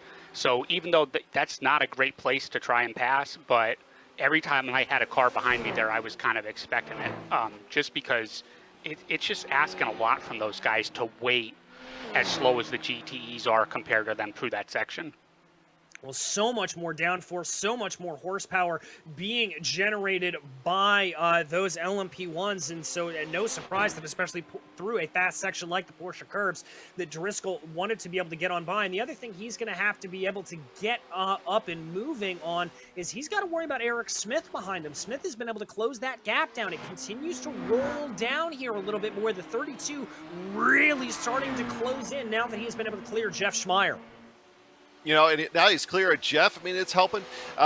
You know, and also Driscoll lost a lot of time in that little incident right there. He lost a couple of seconds, even though it wasn't hard contact, even though, yeah, there was a little bit of netcode damage that popped back right away. It still cost Driscoll just a little bit. That's helping. But your three fastest LMP1s here all night so far are LaHerbier, Driscoll, and Eric Smith. And, you know, with Driscoll and Smith getting ever closer, I think you're seeing a good battle right there. And it very well could be the battle for second if Morton doesn't start becoming a little more consistent with his lap times. Yeah, and it's all about just getting that consistency here. You know, we talked about how this race is a sprint, especially compared to the 24-hour race that we just ran last night, but you've got to be able to find that rhythm, Adam Lindgren. You've got to be able to do it. Yeah, absolutely. Both of us listening to a little bit of a conversation between Brian Halleck and Jason Wallet. Just Halleck asking if anything went wrong. Wallet ended up going through the chicane barriers at Mulsanne 1, but fortunately, no mistake from anybody there. No issues, just a little bit of a miscommunication. We're going to take a look at this, and I don't think Waltz feels bad about that one at all. It's just both of them trying to outbrake each other, and Wallet couldn't get it done, so ended up going through the barriers there. But yeah, I mean, he thought about turning in, but he took the right option, and that's going through the barriers, and that's always the right choice. Yeah, use them. They're there for a reason. I mean, they even have markers to tell you how to navigate through them. So yeah, you know, it's all about being smart. Vincent LaHerbier, your leader in LMP1s, is back on pit road. Things will cycle through. Now we'll see where he comes out in relation to the other guys. He's going to be coming out there. Justin Morton re-inheriting the lead of the race and having about a 13-second advantage over Steve Driscoll right now. Looks like LaHerbier is going to be able to come out in about 6th position, maybe about a second or two behind Daniel Johnson as they run. So he's still going to have a little bit of work to do. But as we keep saying, that strategy will play itself out over the course of the run. For Justin Morton now, it looks like he's been able to find that groove again, getting the time back down into the 3:11, so that is certainly a better mark there for Justin, and he has been able to run faster than Steve Driscoll behind him. But Eric Smith, the fastest of the three right now, running a 3:11.25. Adam Lindgren. Yeah, absolutely. And Vincent LaHerbier able to do 3:10s. So LaHerbier still the quickest for sure. But Justin Morton, like you said, able to get it down to the 3:11s for the last 2 laps. So that's good consistency from him at this point. So he's doing what he needs to be doing to try and improve that time. Still not having used that fast repair. Out of the drivers who are contending for the lead, he's the only one who hasn't. So if anything happens to those other drivers, he's in a really good position, even if something happens to him. So, you know, I got on Justin a little bit earlier on for not using that fast repair to improve his speed, but he's showing that he can adapt to this car no matter how uncomfortable it is and start to improve his times. You know, and I want to point out something too is the gap from LaHerbier right now going up to Morton's only 25 seconds. That is now officially less time than it takes to do a drive-through at, you know, here at that amazing speed of 37 miles an hour that pit road is. So, you know, LaHerbier continues to look like he's in a good spot, is going to continue to see how the end of the race unfolds. But I think he's crossed that magic marker now to where, you know, even if he's off cycle a little bit, as long as it plays out to where he spends less time on pit road than the other guys, it's going to work out for a win for him. Yeah, it's go ahead, DJ. No, you go right ahead, my friend. So I was just going to say, you know, we're getting down to the part of the race where the tires, you know, the GTEs, for example, I know in Euro, a few guys ran the same set of tires all race, never changed them. That is a viable strategy, but how many guys practice that? You know, like a lot of these guys, they spend a lot of time in practice, but how often will you do a full race simulation, 2.4 hours, and drive your tires for 3 stints actually in practice? Sorry, Nick Ottinger just had a problem. Nick Ottinger just spun out at the end of the Ford chicane. He was already behind the other two Mega Racing team. Now, he's not going to lose any positions, but just on a loose moment clipping the curbs, much like you see the LMP1s do today. Well, and that Corvette, known for being a little bit sensitive over the curbings, the brakes and the shocks there can be a little bit sensitive. And yeah, you just saw him get a little bit too much into the air as they get up and going. And so that sends him right around. And as you said, didn't lose a position as they go. But yeah, coming back to that point about practice face, you know, not a lot of these drivers really probably putting in that full 2.4 hours, and so they've got to feel it out here as they run around. Sure. I mean, obviously, the only thing you can do to practice that is to run 3 stints, and you know, a lot of guys just won't do that. I know some guys do, though. I know a few guys that will simulate the entire race distance, and these guys, being Americas, they had the opportunity to do that if they wanted to by ghosting either the international race or the Euro race. And I know some guys do that. So that's a lot of dedication. Yeah, and that's a great point, Adam, as far as ghosting and everything else. But I also know, too, with the simple fact that a lot of these guys have ran the 24 hours. Now we're in a 2.4. I mean, the 24 hours just ended, you know, about 12 hours ago, a little bit more than 12 hours ago now. There was a lot of guys that practiced triple stinting at different times of the day just in the lead up for that.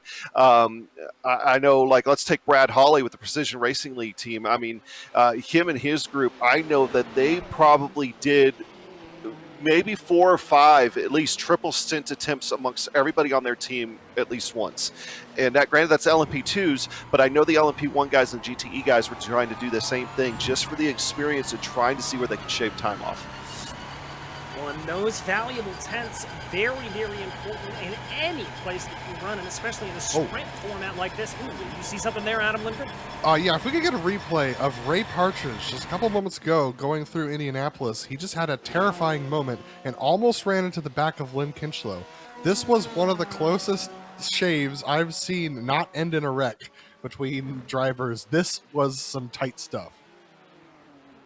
Oh, you can't get a whole lot closer than that. My goodness gracious. Let's take a look at this from the hood, because this is where Partridge needs to change his pants, and Kinchlow probably does too after he saw what happened in his mirrors. But Partridge comes in too hot, clips that inside curve, gets unsettled, then he's on the brakes. We're going to go in slow-mo here to see how close it was, and it was very close. Oh, I'm amazed that diffuser didn't buckle under that pressure. Oh my goodness, that is very, very tough. And Adam Young, you were just making a point here about maybe a little bit of a problem if we do try to triple stint these tires about the fall off. Oh, yeah, I just added that note in there for our notes. You know, one thing that we found when we were practicing triple stinting, too, is the fall off was pretty sharp. I mean, it was like your tires felt great, and then you can go even just one more lap down the road, and then they weren't. All of a sudden, it's like braking's trouble, turning's trouble. It's like your car just wants to slide everywhere. It's almost like you go right back to being on cold tires, and that transition is very quick.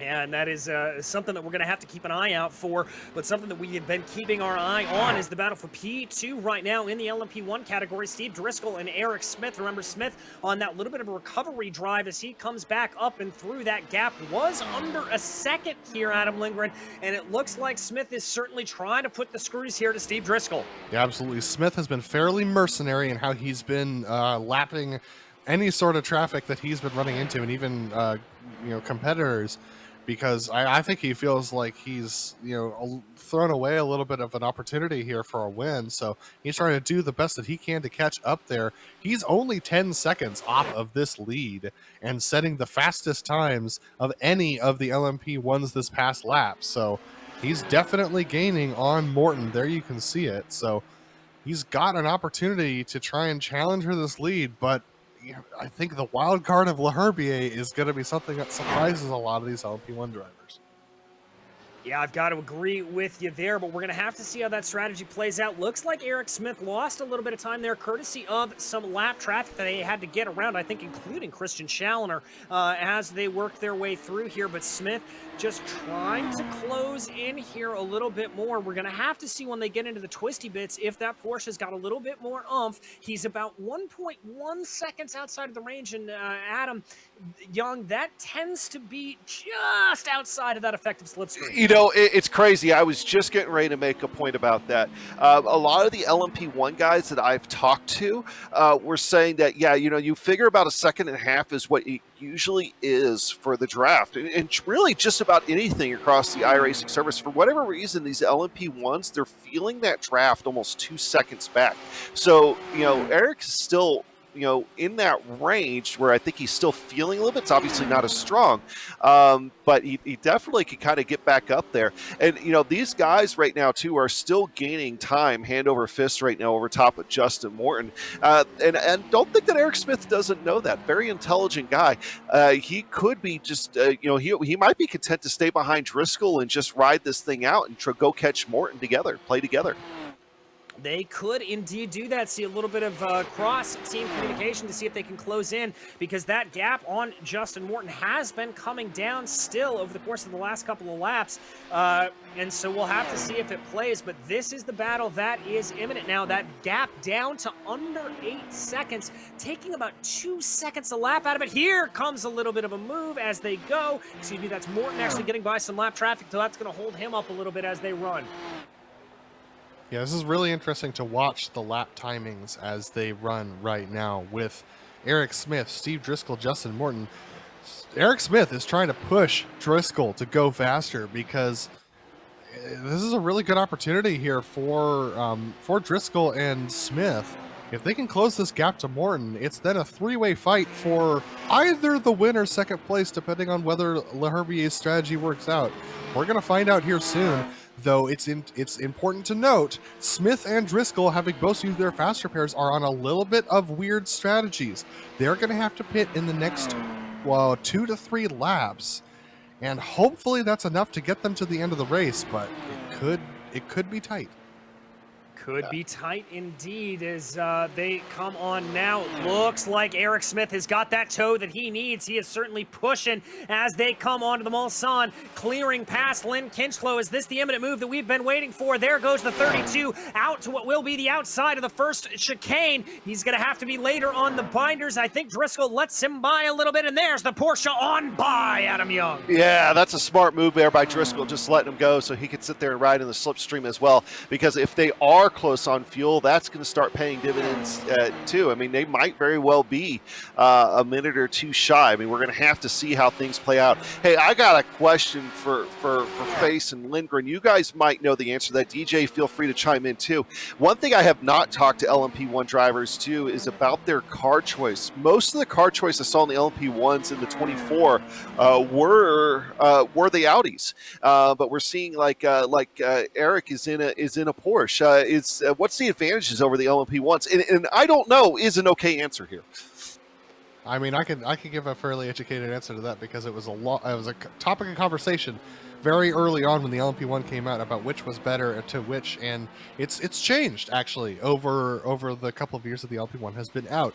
Early on, it was the Porsche because of the fact that it regenerated on the straights, but recently they've adjusted the regeneration rate of the Porsche and the Audi such that the speed that the Porsche loses on the straightaway due to its constant regeneration actually gives it a slight disadvantage in straight line speed, but it still is able to harvest more energy easier than the Audi. But a lot of drivers have been able to adjust their driving style of the Audi to drag the brake a little bit at the end of the straights before they start braking to make up that difference that the Porsche gains just by driving down the straights. So a lot of drivers prefer the Audi due to its straight line, to its unrestricted straight line performance. Yeah, well, that's a lot more than I was going to be able to offer. So, but I haven't driven the LMP1 actually before, but I do know Driscoll's one of my teammates, and he was planning on racing the Porsche until they ran the support race last weekend, and afterwards he immediately said Audi's the way to go. I didn't really ask him why, because I was planning on running GTE, so it was kind of like, you know, don't see, don't hear. But yeah, I know a few guys were thinking about racing the Porsche and then switched. It may driving style may make a little bit of a difference in which one you choose.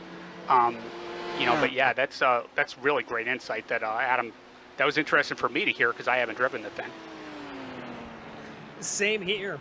As, Driscoll fighting back here a little bit. He's going to try to send that move down to the inside of Eric Smith, but Eric Smith rebuffs him coming through. They now work their way by Rob Powers, putting that car in between the middle of them, and that's going to end that fight here for a little bit, but that almost got a little bit hairy there, Adam Young. It really did, and it's one of those things that's like, and of course, I'm open. I'm an open book. I'm going to say exactly what's on my mind. If I was Driscoll, I would have waited to try to make that move. You almost opened up the door there of getting GTEs between you and Eric Smith before you had a chance to safely get around them. And it could have cost him big time.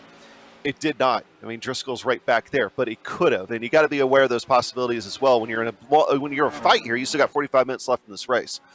Yeah, you just saw an example of it where Steve Driscoll actually had to back off a little bit on the entrance of the corner to drag that brake a tiny bit to regain a little bit of that energy, whereas the Porsche of Eric Smith was able to just go straight to the apex, go straight to the hard braking zone and pump it in there, because Driscoll probably used a lot more of his hybrid power on the exit of the final corner, and they have a certain amount of allocation of hybrid that they can use per lap and a certain amount that the car can store, and that is balanced based upon balance of performance that is done by iRacing. And so Driscoll is having to contend with using a little bit more of a little bit different of a deploy pattern to Eric Smith, and that's why you see these cars being better or worse at different points of the track.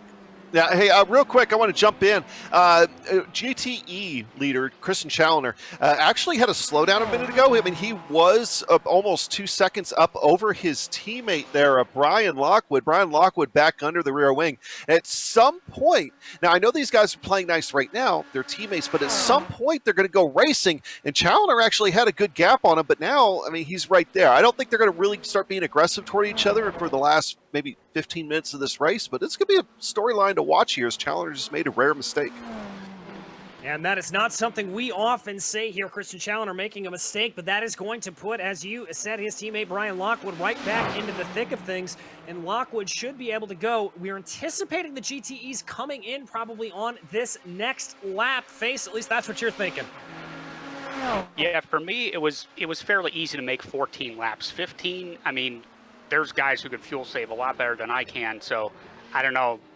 That's probably stretching it, but I would expect them in next time. And you don't need full fuel to make it to the end, obviously, because we're inside of we're at an hour and 44 minutes already. So, yeah, they're going to come in, and it's going to be interesting to see who's been saving fuel on this run. I mean, that could make a difference. You get a little bit shorter fill, especially with how slow the fuel is in these cars. I think someone mentioned before that, it's gravity fed. So here comes some of the LMP1 guys too. Yeah, that's Eric Smith coming down pit lane, abandoning that battle there, so we're going to have to see where that strategy plays itself out. That'll be Smith coming down after 11 laps. We have seen drivers like Justin Morton be able to stretch as long as 12 laps on a stint, so this is going to be interesting to see who's able to sip a little bit of fuel.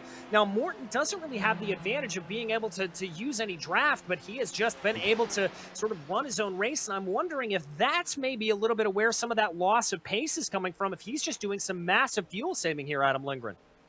Yeah, I'm doing some math, which I know is super dangerous here in the booth, but I don't think that Smith can make it to the end on this tank. I think he's going to have to stop by for a little bit of a splash and dash. So this pretty much takes Eric Smith out of contention for the win, because he's going to have an extra stop compared to his competitors, and with a pit transit time of just over 30 seconds, just to go through the pits. That's going to cost him a lot.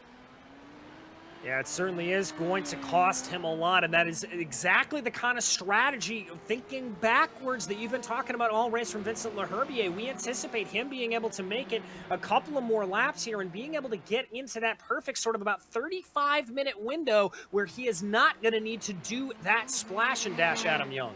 Yeah, and either way, I mean, I think he's still going to be in good shape. you know, all he has to do is go around, you know, another lap and a half here, and he's just going to be good on pit stops at that point. You know, going back to the point too about Justin Morton, and keep seeing that. I feel like if he was like doing good, consistent fuel saving strategy, I feel like or fuel saving on his runs, I feel like his lap times would be a little bit more consistent, but they still kind of a little bit more all over the place, and that concerns me a little bit because usually what you see was when you're inconsistent like that, you actually might be using more fuel than what you're thinking. Whereas LaHerbier and Driscoll and Eric Smith, for that matter. As we're looking at Nick Ottinger coming out, oh, missed a spot. That's going to cost him a little bit of time. But when you're not consistent on your lap times and you're trying to fight for it, that's going to cost you more. Where Driscoll, Smith, Herb, they've been very consistent on lap times when lap traffic hasn't been involved. Yeah, doing a little bit more math, I think Justin Morton, if he goes this full stint, he will be able to make it on fuel to the end. So that puts a little bit of a hit into Vincent LaHerbier's strategy. He might have to pass Morton on track. Now, Steve Driscoll is going to have to come into the pits either this time by or next time by for fuel, and that will mean that he is going to have to do some massive fuel saving to get to the end or come in for an extra splash himself. Jeff Schmeier is right on the bleeding edge of being able to make it to the end of the race. He's on lap 9 of his stint right now, but he's still the two of them, Driscoll and Schmeier. Oh, and Carter Kundinger's had a problem as Steve Driscoll stays out. Yeah, Driscoll being able to stay out here. Carter Kundinger there. You can see that car a little bit sideways. The O2, we jump back to the GSRC replay to figure out exactly what happened. This is going around one of the Mega Team cars. That's Ottinger. Just spins it. Yeah, that was Andre he was working around. Yeah, and those Dunlop chicanes there, or curves, that back end can get a little happy on you, and I think that's exactly what you see. I mean, you'll get through the first one fine, but if particularly, I think it's the traction control. It feels like to me, if that traction control kicks on when you don't want it to kick on right there, you're going to loop it, and there's not much you can do to save it. You should just minimize the damage. All right, so Steve Driscoll going around this extra time. If he can do another stint of 12 laps, I think by the time he pits, it'll be about 36-ish minutes. So he'll be right on the edge of being able to make it on this next stop. So I'm guessing he'll be able to save the fuel to do so, but Justin Morton will be able to go all out when he completes his stint. Yes, he will, and that's going to be a big deciding factor. If Driscoll's got to be saving a little bit, does that mean that Justin Morton will be able to go in full push, and could that come into play here? All of these strategies starting to play themselves out here, Adam Young. This is why we absolutely love endurance racing. Yeah, you know, and Justin Morton's going around. Hit the curb wrong. He is around in the second Mulsanne chicane. He's going to have to watch out for traffic here. Everybody's going to miss him. I believe that is Driscoll. Driscoll right there going around Justin Morton. Yes, that is Steve Driscoll that has been able to make the move. Oh my goodness, just as I was expounding on the wonderful excitement of endurance racing, we get even more coming at us. So what is this going to mean now? Driscoll trying to make a little bit of an aggressive move there on Carter Kundinger, able to get it all wound up for the Mulsanne chicane. Here comes Justin Morton now. He's going to tuck back into the toe. Could that actually help Morton save a little bit more fuel here? What can happen as they go? He can't afford to save fuel. He's got that damage that he's got to worry about. So I think what Justin's got to do is he's got to take his fast repair on his next pit stop and try and crank out fast laps to beat Steve Driscoll on pace alone. Well, you're coming down for your last pit stop. There's no use anymore in saving that fast repair. Use it, even in the event that you might have damage. Use it, because you're all in at this point. You got to stay there. But that is huge. That might be the victory slipping away from Justin Morton. Just a very slight mistake there. As we see the Mega Team Racing drivers in, that is Lockwood and Challoner both coming to rest in their box. They both hit it nice and even, so this is the final stop that we anticipate for the GTE cars. Now, the real question here is going to be Driscoll and Morton. We anticipate Steve Driscoll more than likely having to come down pit lane this time around as we watch for him. Oh, this is going to be close, 37 minutes. He is going to have to do some mega fuel saving on that final lap if he does indeed come down this time as we anticipate, Adam Lindgren. And here he comes. So he's got some fuel saving to do. Justin Morton can go around at least one more time, possibly two. This could mean the difference. I mean, Justin, we know he's got that damage, but Steve Driscoll's going to have to do some fuel saving. And if I was Driscoll, quite frankly, I would do the fuel saving after I put in some fast laps to try and get the undercut on Justin Morton here. Now, I can report that Tom Abramitis is in the pits as well as Carter Kundinger. Vincent Laherbier obviously still going around. He's only 7 laps into his stint, so he's got another 3 to 4 laps before he has to pit. Oh, man. Very interesting stuff for sure today. You know, and our director, Joe Pico, mentioning about Schmeier being quiet and quick, and I was just getting ready to say that he's almost been a dark horse out of everything that's happened here today. We haven't talked a lot about him, but you know, he has an outside chance of all this too, because fireworks may not be over in the LMP1 class, and Schmeier's right there to capitalize on it. Yes, indeed he is, as there is Driscoll back out and on his way. Schmeier coming off of pit lane as well. Both drivers trying to figure out what is going to be playing out here in the final stages of this race. Justin Morton continues to lead, but we have got to jump back to P12 in GTE right now because it is a fierce, fierce fight that you have been watching here, Adam Lindgren. Absolutely. We have a couple of fierce fights that are starting to break out right now. This one's between Justin Kirby, Brian Halleck, and Brian Barnes for 12th position. They nearly collided with each other going through Mulsanne this last time, actually coming into Indianapolis. So looking at this, that's up ahead. That's Brian Halleck putting pressure on Justin Kirby. Halleck has yet to come in for his final pit stop. Kirby and Barnes have already done so. Up a little bit ahead, we have the battle between Riley Thompson and Brenton Foster, as they're up with Tom Abramitis for P4 in the GTEs. They're all in the same strategy, and they're going to be duking it out with each other for the end of this race. Oh boy, oh boy, oh boy. Just wait in a race at Le Mans. Everything will absolutely come back around again. As there we see another one of the LMP1s diving down pit lane. I believe that may be Nick Kuhn that we see coming in as this battle continues to go off and around. Oh, that's a car off. That's the 14. That's Ozzie Milwain as he made an error coming down pit lane. Oh, and he's going to get an unsafe pit entry for that. You know, we'll see if he does actually get it. It happened to me in the 24-hour earlier. Being exhausted. It was a fatigue issue, and I botched that pit road entry, and somehow I got out of it much the same fashion without a penalty. So we'll see if that happens for Ozzie Milwain here. But I don't. You know, that went all the way onto the track. Yeah, I did too, and I don't know how I got away without it. But that's still costly. Certainly going to set him back, but he is at rest in his pit stall right now as we see a few other of the LMP1 drivers in. I believe that's Wayne Hutchinson as well as they Nathan come Driscoll in. side by side. Oh, and there it is. Yes, you are right. That is Driscoll getting out and around Eric Smith, able to get on by him. Yeah, it was Eric Smith that made the pass on Driscoll going into Indianapolis. Smith, absolutely mercenary right now as Justin Morton hits pit lane. He's got 54 seconds to pay the piper right now, and these guys are, it's going to be close. It's going to be very, very close to see as Vincent Laherbier streaks on by, taking back the lead of the race. Morton finally waiting this long pit lane. He's going to come to rest in his box. There is the battle right there with Eric Smith and Steve Driscoll. Adam Young, this is going to be very close. Yeah, you know, and it's like you got to be careful that you don't make contact here. I mean, obviously you don't want to ruin each other's race, but you also got to realize you are pretty much racing a couple of guys on different strategies while being on a different strategy yourself. And Morton right now still sitting on pit lane. He's starting to roll. We're going to see where he comes out in relation to these guys. He is past the pit road limit. He is away, still off pace a little bit. He's going to come out just in front of these guys as they enter Dunlop. He didn't take his fast repair, so he's still going to have that pace disadvantage to these two. And the plot thickens with 32 minutes remaining here in the 2.4 hours for the major series, working their way through right now. I can't think of a reason why that Justin Morton would not be taking... Driscoll wide! Oh, Driscoll very wide at Tete Rouge, Adam. Yeah, it saves the car, though. That's the important thing right there. Pass for the lead, though, for the provisional lead. Eric Smith on Justin Morton, trying to go by right now.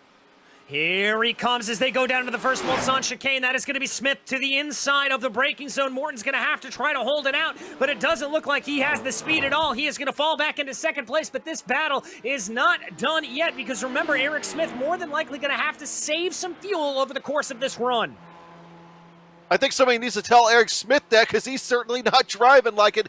He is full throttle, hammer down. He's going after it. Yes, he is, but Justin Morton looking to fight back here. He is tucked up behind in the draft, and as these two continue to squabble, that's just going to allow for Steve Driscoll to be able to close back in on the back of this pack. It runs right now. Smith, Morton, and Driscoll. This is for second overall right now, but Vincent Laherbier leads up ahead of them to the tune of 37 seconds in that strategy.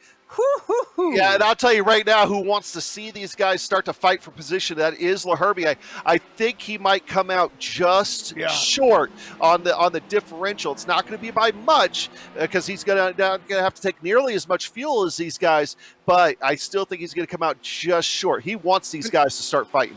But Adam, he's got 9 more minutes left to run. He's on lap 8. Okay, sorry, about 6 more minutes left to run. He's not going to have to take that much fuel. With 38 seconds, I mean, it's going to be close. It's going to be really close to be out with those guys for sure. Yeah, but I think it's going to be on the negative side of the close, and I'll tell you why. He didn't gain as much time as what he probably had wanted on the first half of his stint. He got stuck running a couple of 3:14s and 3:13s. It's only recently he's been down at 3:11s back in clean traffic, and I think those extra couple seconds in those laps, I think that's going to be to his detriment. He's still looking good, but it's going to be tough. He needs a few things to go his way now. He needs everything to fall his way, and we will have to see what it will do as it shakes out. We've got some predictions, maybe some thoughts about it. Adam Lindgren, you're saying maybe you think, based on your math, they'll come out about 10 seconds behind, potentially? I mean, yeah, but I'm playing math with a changing scoreboard at this point. Oh my goodness! Almost contact between Eric Smith and Lynn Kinchlow as Lynn Kinchlow tried to get out of the way of the LMP1s, ended up causing more of a problem. Steve Driscoll gets held up behind them, and Justin Morton has to cut the chicane. Oh, and that's going to be a slowdown penalty there for Justin Morton, so that's going to pull him back into the clutches of Steve Driscoll, and that's going to allow for Eric Smith to pull away to the tune of about 1.5 seconds. Adam Young, let's check out that replay. Yeah, kind of pulling it up here real quick, and oh man, this is Gott's off the grass trying to get around the GTE, and it just misses, I think, where his entry point was, particularly going into that second chicane. It kind of wants to walk a little bit on him and crosses him over. He's lucky it didn't go all the way around. Now, who really enjoyed seeing that was probably Steve Driscoll, because he's going to be a little bit closer to picking up that draft now of Morton and being able to get back up there. But now, of course, there's a GTE between them as well. Excuse me, there's not a GTE around him. Whoa, look at that thing catch air. Yeah, popping up into the air, and I got to be worried about a little bit more of floor damage there for Justin Morton potentially. As, Schmeier's coming back in, maybe a little bit of a splash and dash with tires. I've got no explanation for that. I mean, I know that it's occasional that you can... Oh, he came in bent up. Something happened to him. I'm going back and looking. Oh, it was coming in to the Porsche curves, went off track and slid it into the TEPCO barriers. All right, you can see that damaged rear wing. Here, we're going to rewind it back a little bit. This is him coming through Arnage. Able to get through there nice and cleanly. I think you set up ahead into the Porsche curves. And, well, we talked about a little bit of that tire fall off. Could that be what he's seeing here after multiple stints on these tires, that those tires just finally said, I am done, Adam Young? It very well could be. I mean, like I was saying, I mean, the fall off is crazy, and where you notice it at first is going to be under braking, like right there. And some of that too, we keep coming back to the fatigue. He could have just been a little tired right there. And not only that, but as these conditions change, the light is changing, and it's starting to change faster and faster too. Every lap you come around, everything looks different.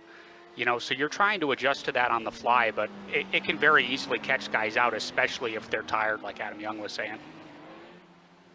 And just an update on our leaders in the GTEs. Christian Challenger leads Brian Lockwood by 2 seconds over Nick Ottinger by another 14 seconds. So the top three separated by about 16 seconds at this point. The real race right now is for the lead in this LMP1 field.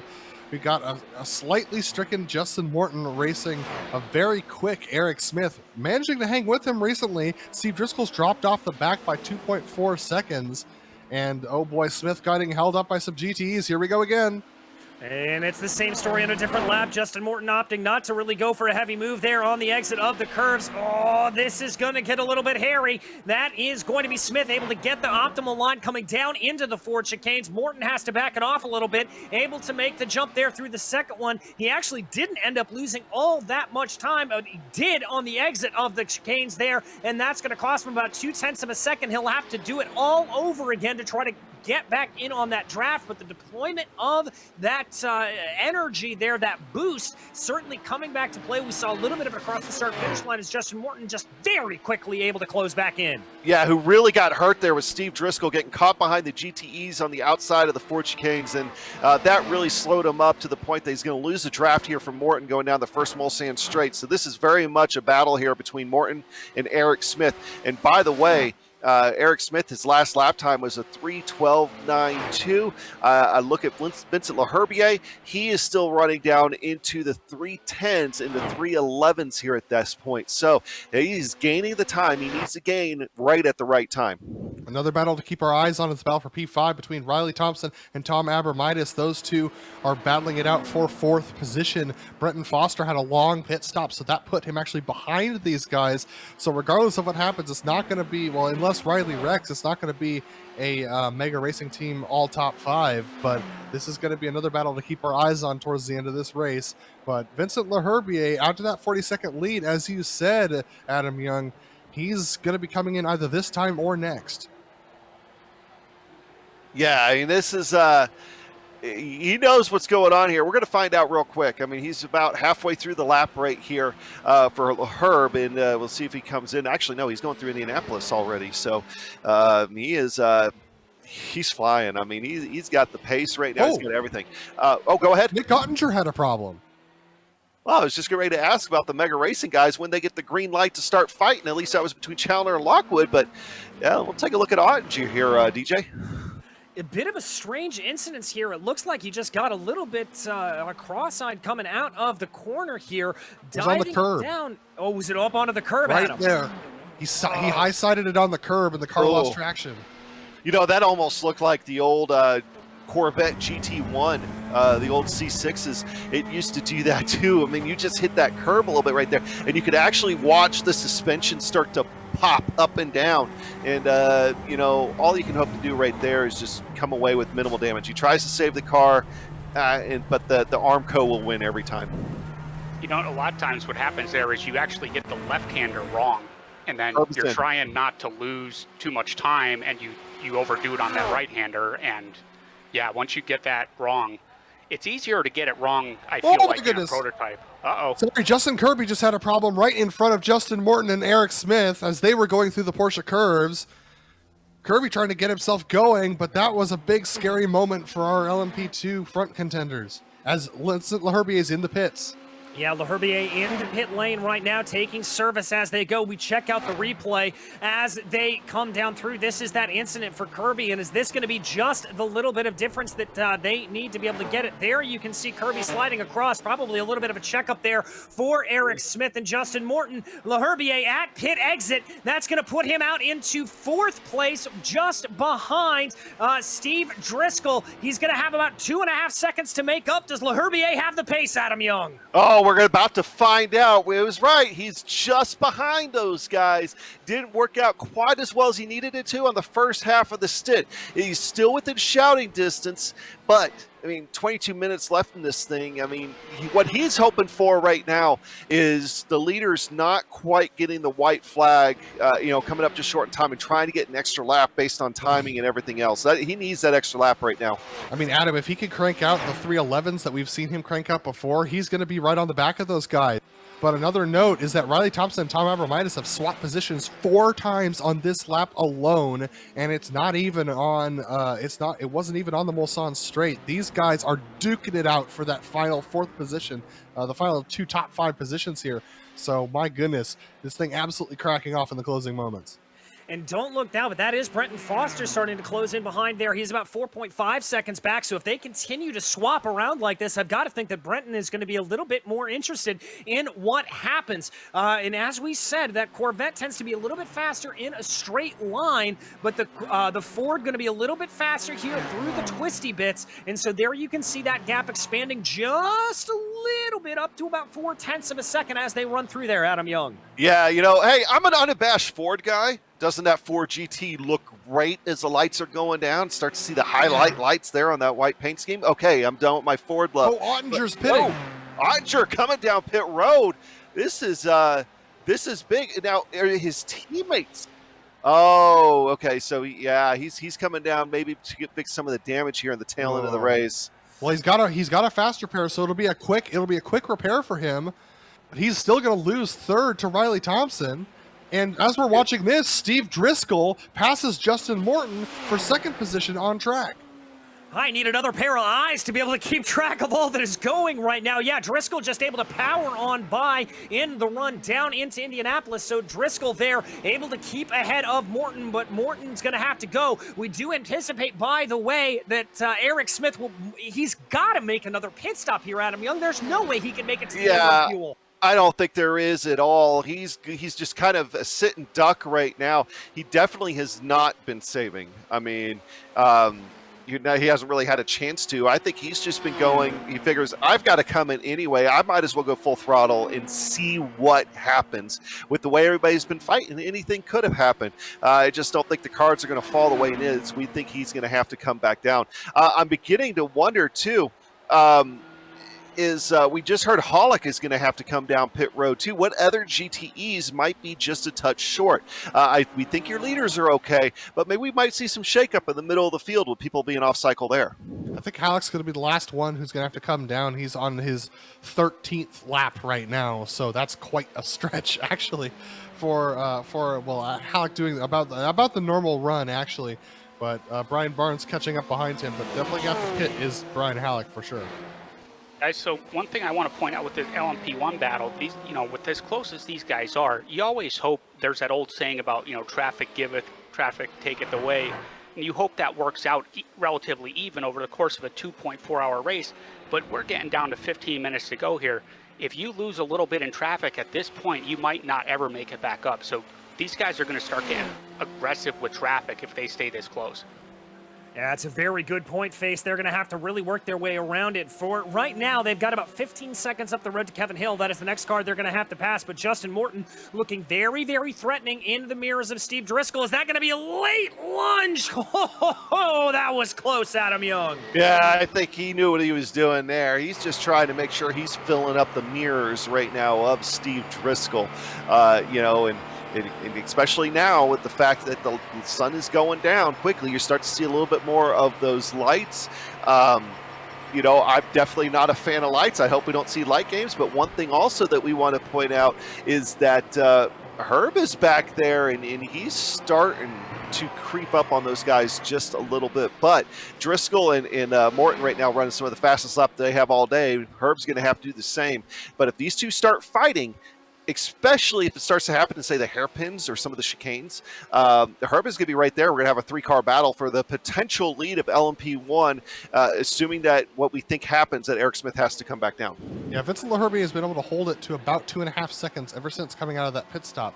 He's got some work to do to try and close that gap, but my guess is he's trying to save his tires at this point and probably going to try and close the gap when we get into the final 10 minutes. Yeah, you bring up a good point, Adam, because if you save your tires right now, it's not so much the tire wear that's going to be against you or with you. It's the tire temperature. They're going to get held up here. They've got some traffic from Kevin Hill, and oh boy, that's going to hold them up through Indianapolis. That definitely held up Driscoll. Justin Morton is going to have a good opportunity off this if he wants to shoot like a cannon with the hybrid. It looks like Driscoll's going to be the one to launch. You know who that didn't hold up, though, is LaHerbe, who catches that GTE car on the straightaway when they didn't. He gained another little bit right there. Yes, he did, and he is now able to get that gap to about 2 seconds as they run, but Driscoll going to be coming up behind Carter Kundinger. Working his way around, and Justin Morton massively held up there behind Kundinger. That's going to hurt his race advantage. That killed Morton.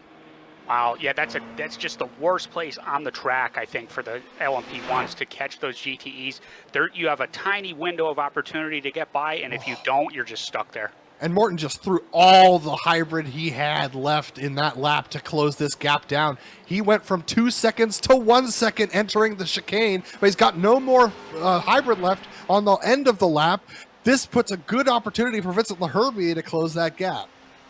Yeah, and here comes Leherbier. He's been able to get that gap down to about 0.8 of a second as they run, trying to see what it can do as they work their way through here. Morton going to be the one under pressure, going from the attack E, or to the attacker to the attack E here in the final 15 minutes. I want to point out, if you're just joining us, maybe you're joining us at the tail end of the day, yes, we know Eric Smith is the leader in LMP1s. No, we don't think he's going to be the leader in the next couple of laps because we think he's going to have to come back down. If we get a little bit later on, he hasn't come back down, we'll focus more on him. But right now, we think the presumptive battle for the lead in LMP1s is Driscoll, Morton, and Herb. We think that's going to be your top three as things stand right now. Yeah, and based on my math, I think that Eric Smith is 4 minutes short, so that's a lap and a half short that Eric Smith is, based upon my math. He might be able to start saving at this point because he's got that 4 second gap ahead, but I don't think he can save a lap and a half of fuel. So yeah, he can save a full 2 laps in order to make it. Yeah, and Adam, Face, I mean, that might be a question for you. I mean, is it too early? Here we go. Because this is the battle for the lead for the GTEs. That is Lockwood around Challoner going down into Indianapolis. A late maneuver between teammates, depriving Christian Challoner of the lead for the first time in a long time. Man, I was wondering when these guys would get the green light to start fighting, and here we are. Here we are indeed. The question is if Challoner's going to be able to have a little bit of a response back here. They're going to be pushing as hard as they can. He's dropping back to the tune of about 0.3 of a second as they get their way into the Porsche curves. Adam Lindgren, both of these guys are good on fuel. This is going to be a straight street fight. Yeah, but 15 minutes is a long time to take a straight street fight, I'll be honest with you. These guys have got some work to do to try and make sure not to make contact. Brian Lockwood might have made a little bit of contact with the outside of the Porsche curves. He's looking very loose on those old tires. Christian Challoner, on the other hand, looks extremely locked in at this point, but these guys are definitely down to battle each other right now. But back in the LMP1s, Steve Driscoll has Justin Morton and Vincent Leherbier for company right now. Yes, he does. There is Driscoll. There is Morton. There is Leherbier. That is what we anticipate being 1, 2, 3 in the LMP1s as we close down on the final moments in this race. Leherbier here, we ride on board with him. He's got the gap to Justin Morton down to about 0.5 of a second as they fly their way through the Porsche curves, Adam Young. Yeah, and here we go. We got one of the Mega Racing GTE Corvettes involved in the mix right here. We'll have to see if that's going to hold them up. As Nick Ottinger, I mean, this is a tough place for him to get around. He is going to have to. They're going to have to hold up right behind him a little bit. But Ottinger gets out of the way as soon as he can. That battle is on between Morton and Herb. Yes, just got held up by another GTE. This is going to be really interesting. If Driscoll, we all think Smith can't make it, but can Driscoll make it? Oh, it's going to be interesting indeed. A little bit more of a hold up there for Justin Morton as they come across the line, and that's going to do that, but it looks like that little bit of the boost right there at the end, and then a little bit of dead weight. Here comes Leherbier. Ooh, Morton used a little bit of boost at the beginning of the lap. He's got to pay the piper on that a little bit later. Driscoll didn't use any boost coming across the line, and so now Morton and Leherbier are right tucked in behind Driscoll, but they're catching up to Riley Thompson right here at one of the worst places on the track to go around a GT again. You know, and who's really liking us, sitting pretty up there, is Eric Smith. I don't think Driscoll wanted to take that line, but he did. That gap has now grown to 8.5 seconds between Smith and Driscoll. Oh my God, this is a dogfight. This is an all-out dogfight in the LMP1s right now, and Eric Smith is the one sitting pretty.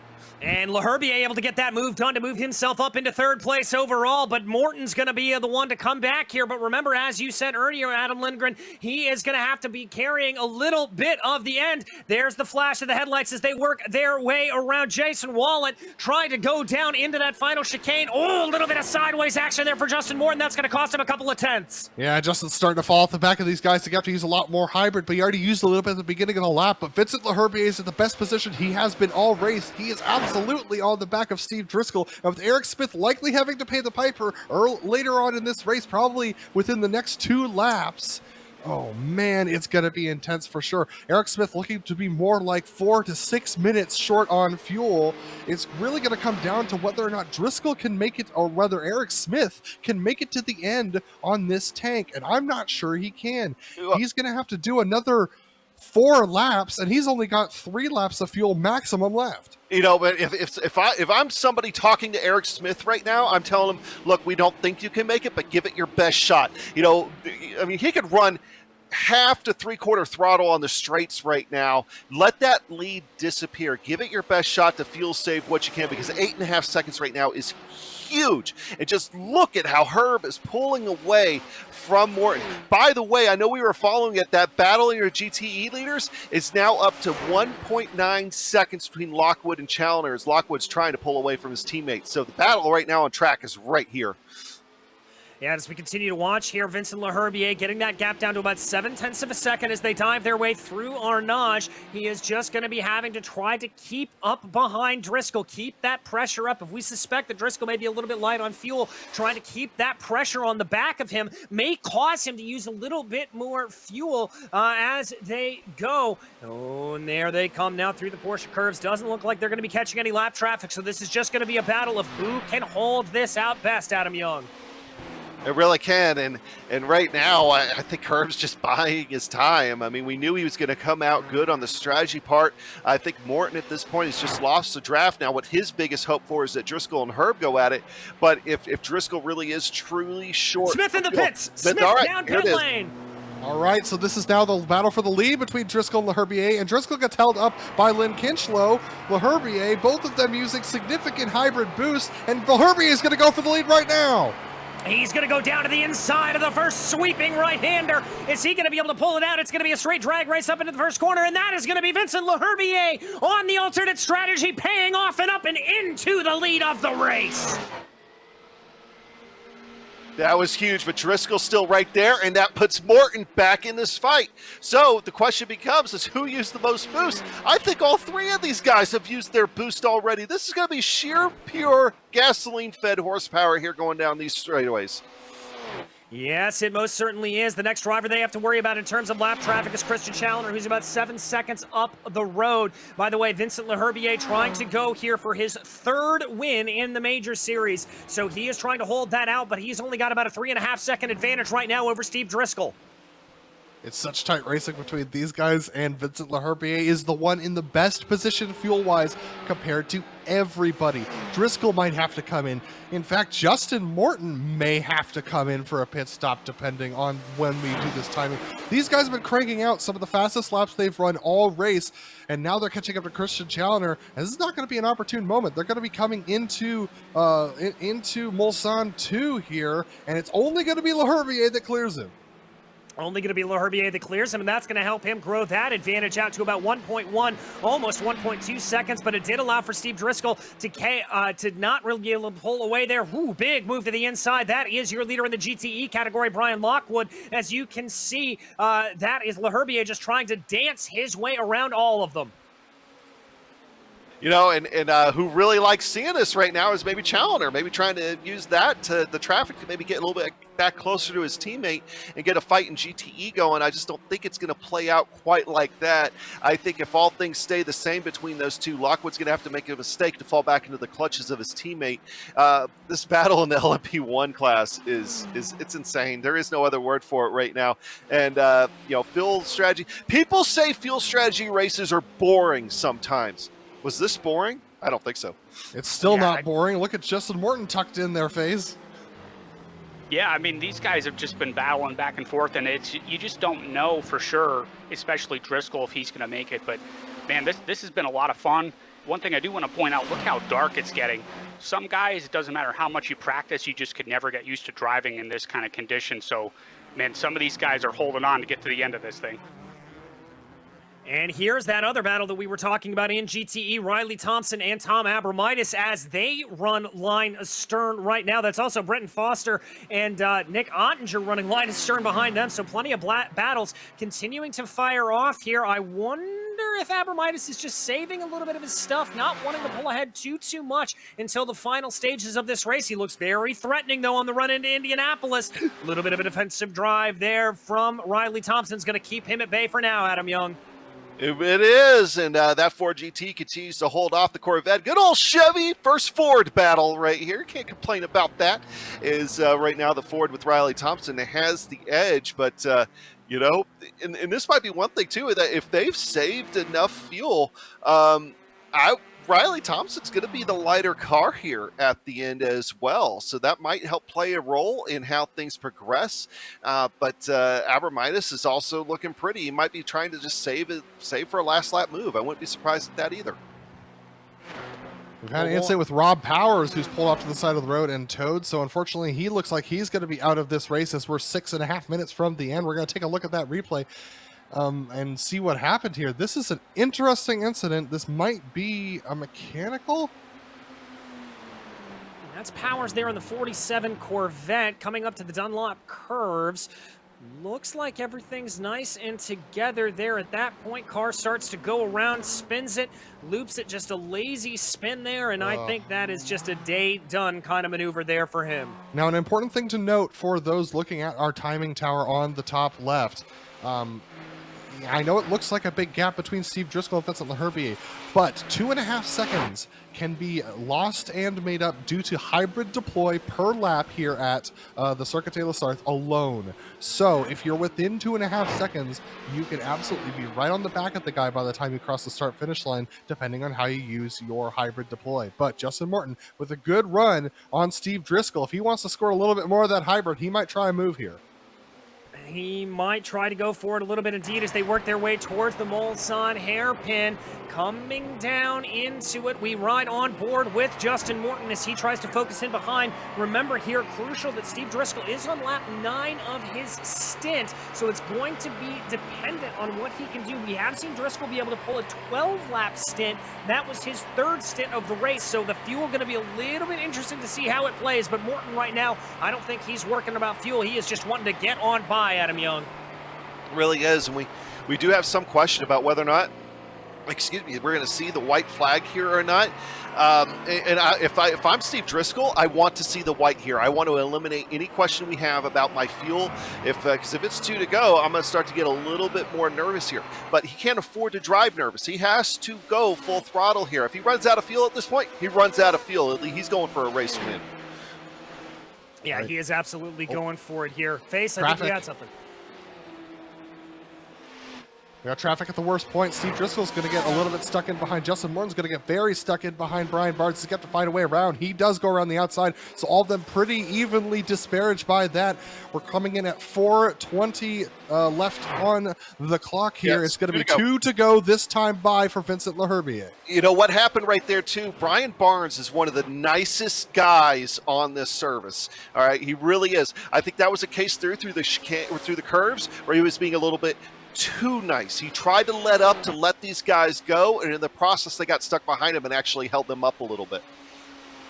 And sometimes that can happen. The rule here, the way to think about it is to just keep on your racing line. That is the most predictable way to be able to get past. Now they've got to get their way by here. Wayne Hutchison, and that is in the form of Steve Driscoll and Justin Morton.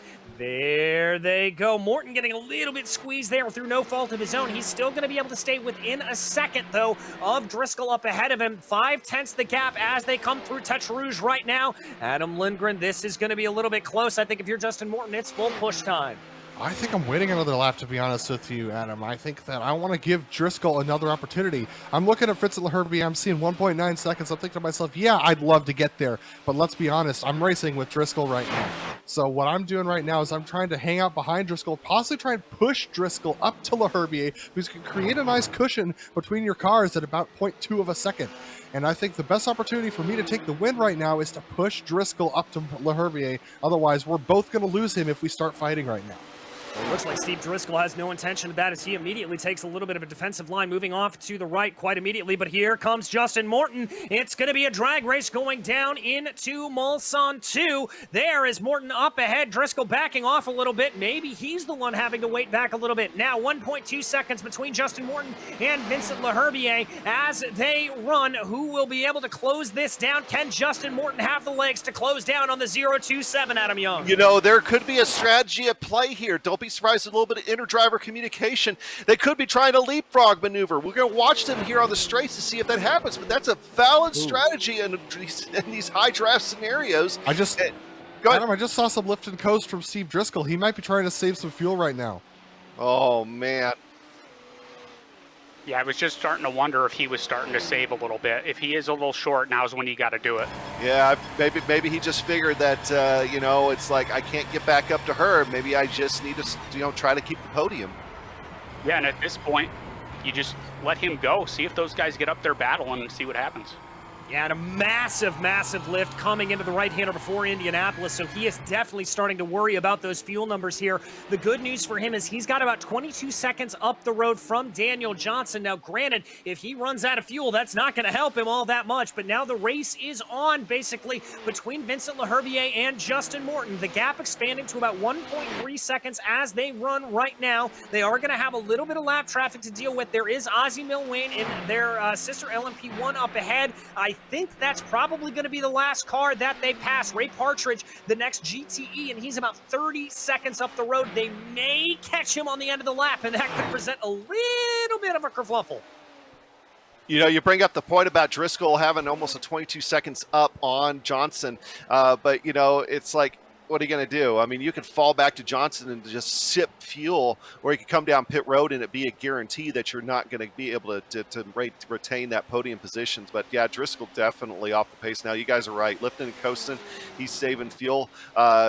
Morton, I think at this point too, has to hope that Herb makes a mistake, but we'll see. We still got that boost deployment to go.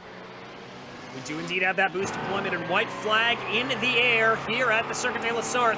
We ride on board with Justin Morton as he tries to close down on the 0.27. That gap flirting around the 1 second barrier. That is the crucial point for him to be able to gain in to try to get that draft that we talk about. Here they go on to the long Mulsanne run, and that is Ozzie Milwane up ahead of Vincent Leherbier. That's going to help out Leherbier massively as he'll be able to get a little bit of that toe and maybe pull himself away from Justin Morton. Yeah, and Morton can't afford to use more of his boost because if Leherbier has more boost towards the end of this lap, then there's no way that Morton can get the jump on him. So he just has to hope that Leherbier makes a mistake at this point. Otherwise, there's not much he can do to gain on Leherbier. He could try and use a little bit more boost to try and surprise Leherbier, possibly into Indianapolis by just gaining massively, but that's taking a huge risk that Leherbier is not going to have more boost to deploy towards the end of the lap. So looks like Justin Morton's trying to stay within reach, but Leherbier is pretty secure in this as long as he can hit his marks. Hey, real quick, I want to give an update before we get further in this lap and closer to the finish. Lockwood still has a 5-second lead, almost 5.5-second lead over Challoner. Abermibus has gotten around Riley Thompson. So that battle, at least right now, has been settled. Yes, it has a little bit of blocking going on there, a little bit of contact for Christian Challoner, so that's not going to help him out as they run. He's probably going to hold on to that second place position. There is Lockwood on your screen as he runs. There is the man in charge, Vincent Leherbier, 1.6, 1.7 second advantage as they go down into Indianapolis for the final time, waiting for that potential mistake here. It looks like time is running out, Adam Lindgren. Yeah, Vincent Leherbier just has a couple more corners to go. He's got to nail this next corner coming off of this sharp hairpin, the slowest corner on the track for these drivers. And Leherbier does nail it and powers out. You can say Ray Partridge making it very clear which side he's going to be on, letting both of these guys go. Justin Morton uses most of the rest of his deploy to try and catch up, and Vincent Leherbier able to counter. Here we go. The last complex section. Morton trying everything he can, including flashing lights, to try and distract Leherbier. Trying to see if he can get anything, but Leherbier still maintains that 1.3 second advantage as they come through the Porsche curbs for the final time. Here he comes out on the outside. That's going to be one more bit of lap traffic that he's going to have to navigate, and he's going to be able to get by it nice and cleanly. Vincent Leherbier has only the Ford chicanes to go before he looks at the checkered flag. There he comes. 1, 2, and 3, and 4. Vincent Leherbier out of the final corner, and he takes victory here at the 2.4 hour. Justin Morton coming in behind him. Just an incredible race. We go back and look at the GTE leader. Brian Lockwood has the big lead over Christian Challoner at 7.5 seconds. Of course, Christian had a problem just a few moments ago. Looks like he, as long as he can complete this lap untouched, but the real battle in GTEs right now is Abramitis, Thompson, and Ottinger there for 3rd, 4th, and 5th in class. Yes, indeed, and that is Abramitis who was just able to get that pass done as they go, but here comes Riley Thompson. That Ford trying to get by as they run down into Mulsanne 2. The Ford going to be better on the binders and able to get that move done, but Adam Lindgren, is that a little bit too early? Should he have maybe waited before they go into Indianapolis? I think you got to make the move whenever you've got the move right now. Tom Abramitis, though, tucked in behind Riley Thompson. Now comes the overspeed that the Corvette can get on the straightaways. He puts his nose out and hits that wall of air, but still able to give a little bit more grunt. Tom Abramitis is going to have to try and sweep around the outside here, and Riley Thompson very late on the brakes as they sweep through the Mulsanne hairpin, now off towards Indianapolis. But we've got to go to our leader, Brian Lockwood. Yes, we do, because Brian Lockwood is bringing that car through the Porsche curves right now, through the exit of it. Lockwood has drawn a fantastic race here. By the way, just back in the pack, it looks like Abramitis may have had a little bit of a slowdown there, so that is going to bring him back out of it. But the man to follow right here, that is going to be Brian Lockwood. He only has the Ford chicanes to go as he brings that car through there. 1, 2, 3, 4, clobbering over the curves, and that is going to be a victory in class for Brian Lockwood in the GTEs. Christian Challoner is going to be coming by the start-finish line here right behind him, coming home in 2nd. And how did that 3rd place battle finish out? Well, it's still finishing out. Nick Ottinger has been able to get past Tom Abramitis due to the slowdown, and so did Riley Thompson was able to pull away. Nick trying to close a 1-second gap, but it's a little bit too little too late unless Riley makes a mistake. So Riley Thompson needing to be consistent at this stage in the race as Ottinger tries to close the gap down to 0.8 of a second and closing. Riley Thompson diving it down towards the final chicanes, the Ford chicanes for the final time, down to half a second. Does Nick Ottinger have anything for Riley Thompson? He takes a look, but can't stick his nose in. Riley Thompson through the left, through the right, a little bit loose, now through the final left and right. He puts the power down, and Riley Thompson will retain 3rd position over Nick Ottinger and Tom Abramitis. A fantastic run to the line, and it's got to feel good to be sharing the podium with those mega racing drivers as they do. And that is going to wrap up our coverage here of the 2.4 hours. But do not go anywhere, because we will be right back on the Global Sim Racing channel to run you through the unofficial results as well as some podium interviews, so stick around.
Welcome back to the Circuit de la Sarthe. You just witnessed the Majors 2.4 hours here, and it was Vincent Leherbier taking victory in the LMP1 field. Justin Morton just that far off of him in second, with Steve Driscoll rounding out your top three. Daniel Johnson in fourth, and Eric Smith with a late pit stop able to come home in fifth. Kurt Crum was in sixth place, with Jeff Schmeier and Joey Haynes in eighth. Nick Kuhn, the last driver on the lead lap for those LMP1s, and Wayne Hutchinson finishing 10th. And turning it over to the finishing drivers here, Adam Young.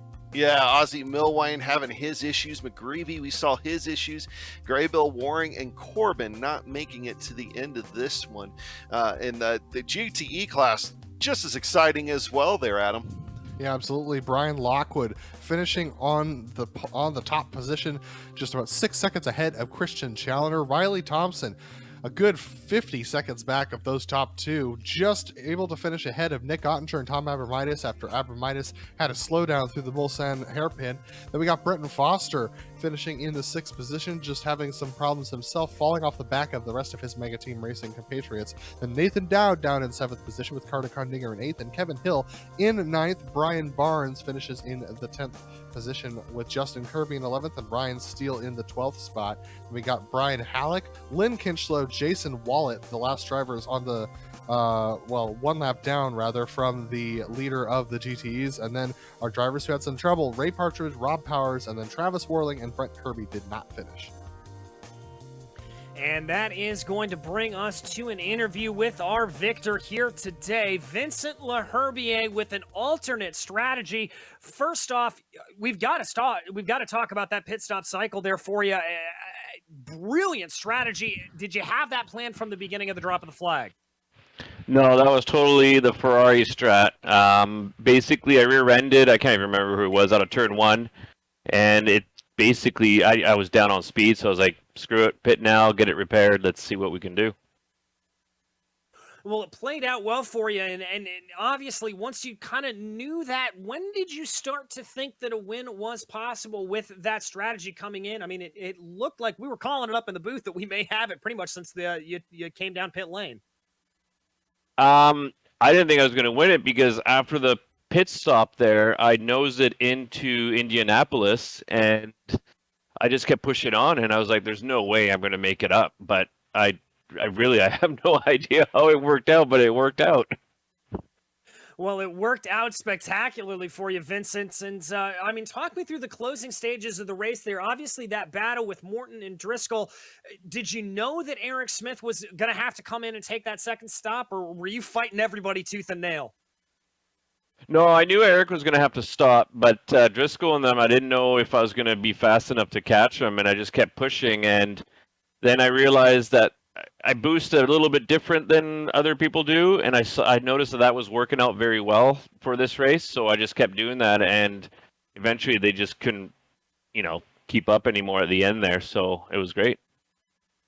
Well, it worked out well. A win, I believe your third win in the Major Series, if we got that right. Is there anybody you would like to thank for this victory today?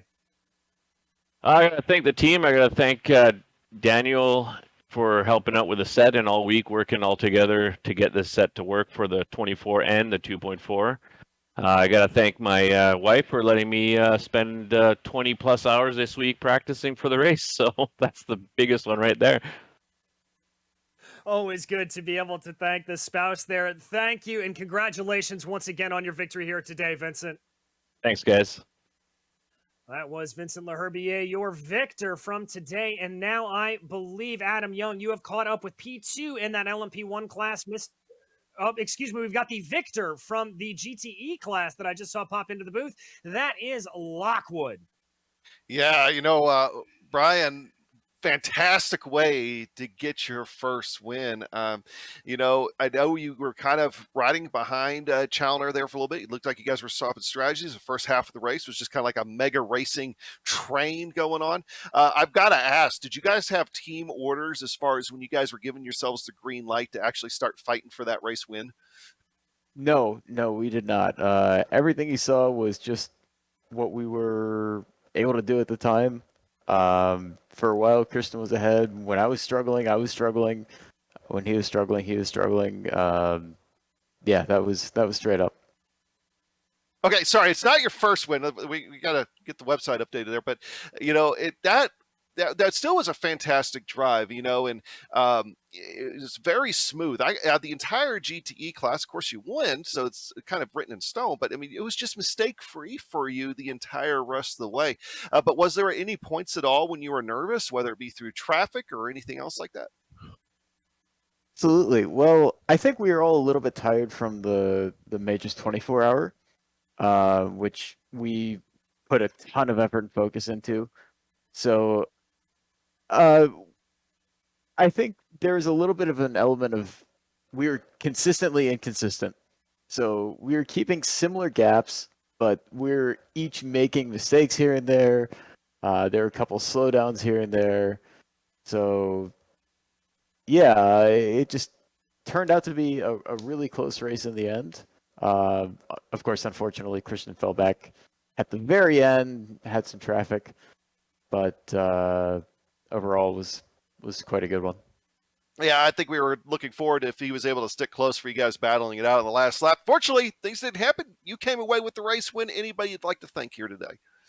Yeah, thanks to everybody at Mega Racing Team. This was a really fantastic show. Of course, we won the Majors 24 hour together, and that was a mega team effort. Thanks to Majors, of course, for putting on the series, putting on the awesome race and the awesome series. And thanks to you guys for putting on the broadcast. I'm looking forward to coming back and taking a look. Do want to mention, for anybody interested, we will be making this setup that we ran at Le Mans in the 24 hour and this race. We will be making this setup the minimum downforce default setup for the Corvette GTE.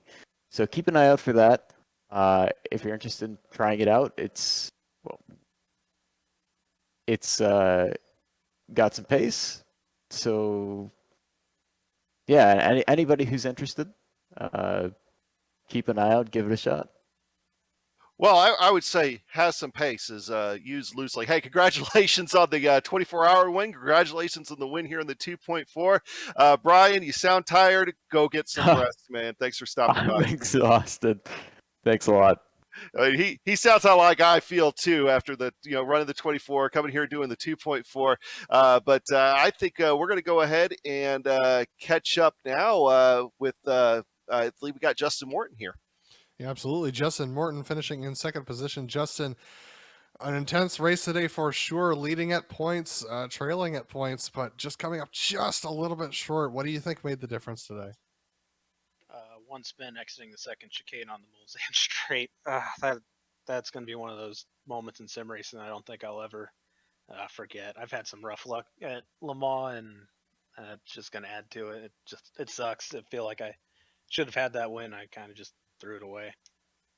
It's interesting. I think all of our, between yourself, LaHerbier, Driscoll, and Smith, each one of you having mistakes that ended up bringing that battle back together at the end of the race. But talk to me about getting out there towards the end of the race and being in a at times, 4-way fight for the potential win after 2.4 hours. That had to raise your blood pressure a little bit.